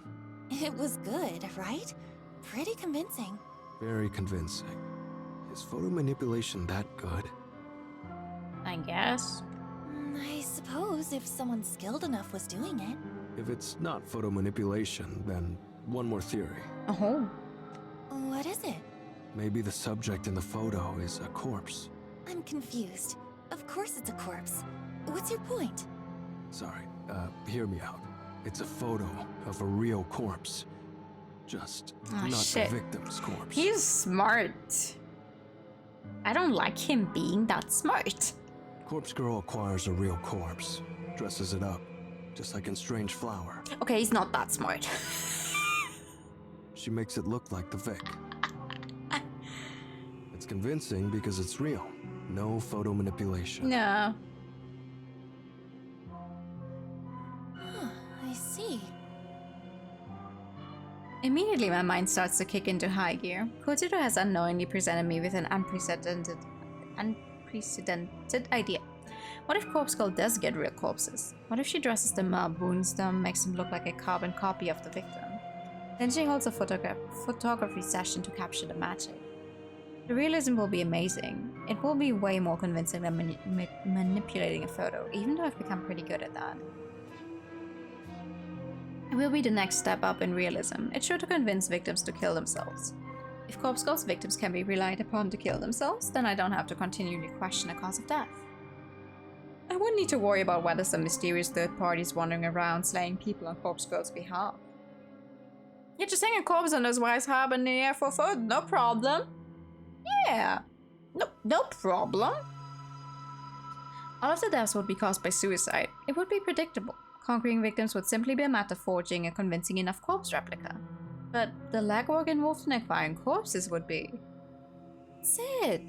The answer's sitting right in front of me with a smudge of chocolate cake on his chin and an empty coffee cup resting in his hand. Say, hypothetically, would it be easy for Corpse Girl to even have access to dead bodies? Legal ramifications aside, could she possibly have a source of cadavers to desecrate at will? Yeah, it's not impossible. Take someone like me. I have the morgue. Okay. I'm there alone, mostly. Someone like Corpse Girl makes me an offer, I'd give away spare corpses, no problem. You would? Of course, I could get busted. It's not about losing my job. I'm not going to prison. The price would have to be right. But that's just me. Employees in other morgues, well, can't speak for them. That's just me. You know, for the right price, I will do just about anything. Interesting. So you would willingly work with Corpse Girl if the price was right? Yeah, I've said it before. Big fan. I support her work. It's fascinating. If she really is using cadavers to make photos, then, well, I'm offended she didn't come to me for help. I'm not like other guys, I'm so quirky, I'd sell dead bodies. This is amazing. I never imagined this meeting could be so lucrative. If I want to get my hands on all the corpses I've ever need, I can just ask him here now. I find myself breathing heavily and I notice that my cheeks are warm and my hat feels slightly airy. It all comes down to whether or not I really want to step up my game. The way things are, well, the twin woman, my latest victim, doesn't seem to have given up the ghost. Maybe I'm being impatient, or maybe my work just isn't as convincing and powerful as I want it to be. Then there are the cases of the previous victims. Akane Tsurumaki killed herself, there's no doubt about it. But Eiichi Hanada? It's highly possible his car wreck truly was accidental. I may not have had a hand in that after all. Ludi had to know my first ever conquest. The cause of her death still eludes me. There's no way she could have killed herself in the position her body was discovered in. She's the whole reason that I started suspecting someone else's involvement in the first place after all. So there's one definite suicide, one potential murder, and one death that was an accident, a traffic collision that happened to coincide with the day that wanted the victim to die. Statistically, there's no way to know how Corpse Girl's power actually works. It's almost like deaths are just caused at random, and when you pile in the countless failures I've encountered over the past year, well, my success ratio isn't very impressive. If I could truly compel victims to simply kill themselves, then it would take the guesswork out of the whole thing, that's for sure. With Jiro's help, I could acquire cadavers and make them look like my victims. The work would be completely different to photo manipulation. When King Diamond got his friend who works in a morgue to let him have identified bones to use as a mic holder. What? Okay. That's a little... There will be gore involved, no doubt about it, and it'll take a steady hand, some makeup artistry, and access to clothing props. Then there's lighting to consider, and backdrops. It's one thing to take an image from the database of the deceased and have a corpse splattered on the pavement ready to go. It's an entirely different thing to have to drag a body out of a morgue and plant it in position, then take photos of it. There will be a lot to consider here. It's not a decision I can make lightly. And on top of that, I doubt I have the courage right now to ask Kojiro straight up for his help. But if I do go for it, I'm absolutely positive it will lend a massive amount of credibility to Corpse Girl's mission. The extraordinary realism will pave the road ahead of me with blood. Oh, finished your coffee? Oh, I quickly take a sip and drain the cup. that was delicious. Thank you for treating me. Very welcome. Shall we head off? Yes, let's. Any plans for the night? Not with you. Yes, sorry I can't hang out longer. No problem. I had fun. Kojiro stands up and conjures his wallet. He leaves a few bills on the table and then steps toward me. I stand up too, and playing my best hand, I quickly lean forward and plant a soft kiss on his cheek.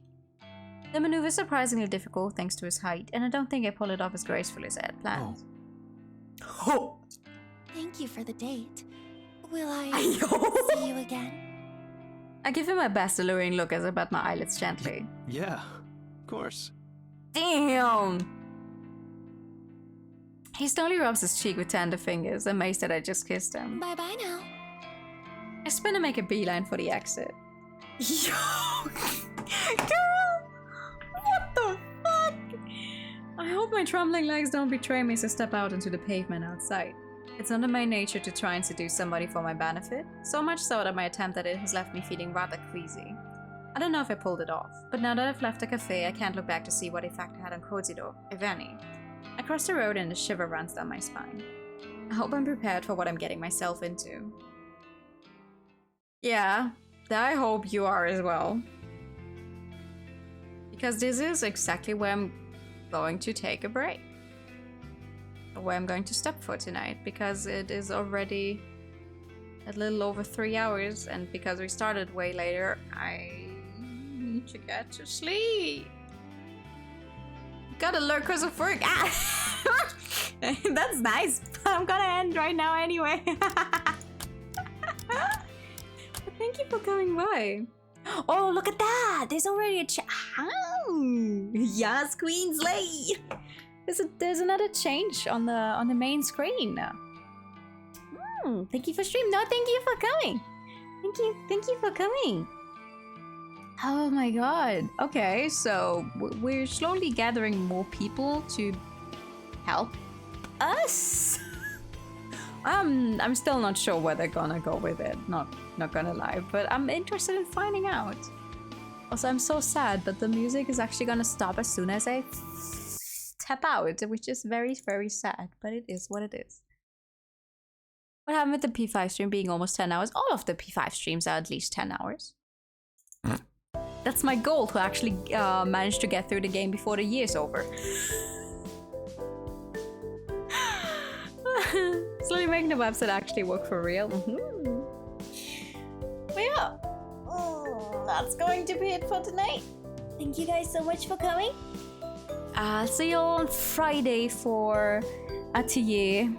At least that is the plan, even though I still haven't figured out how to make it through that one boss. I'm hoping I'll figure it out tomorrow. Well, I know the basic principle of how to do it now, but I need to actually do it, so. But yeah, thank you guys for coming. Let me set up a rate.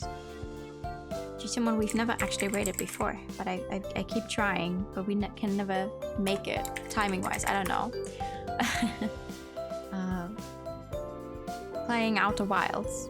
I do not know what that game is about, but we're gonna see. Let's say hi. Let's be nice. Here's a raid message. I'll see you on Friday for hopefully Atelier. Thank you so much for coming by. Good night. And bye-bye.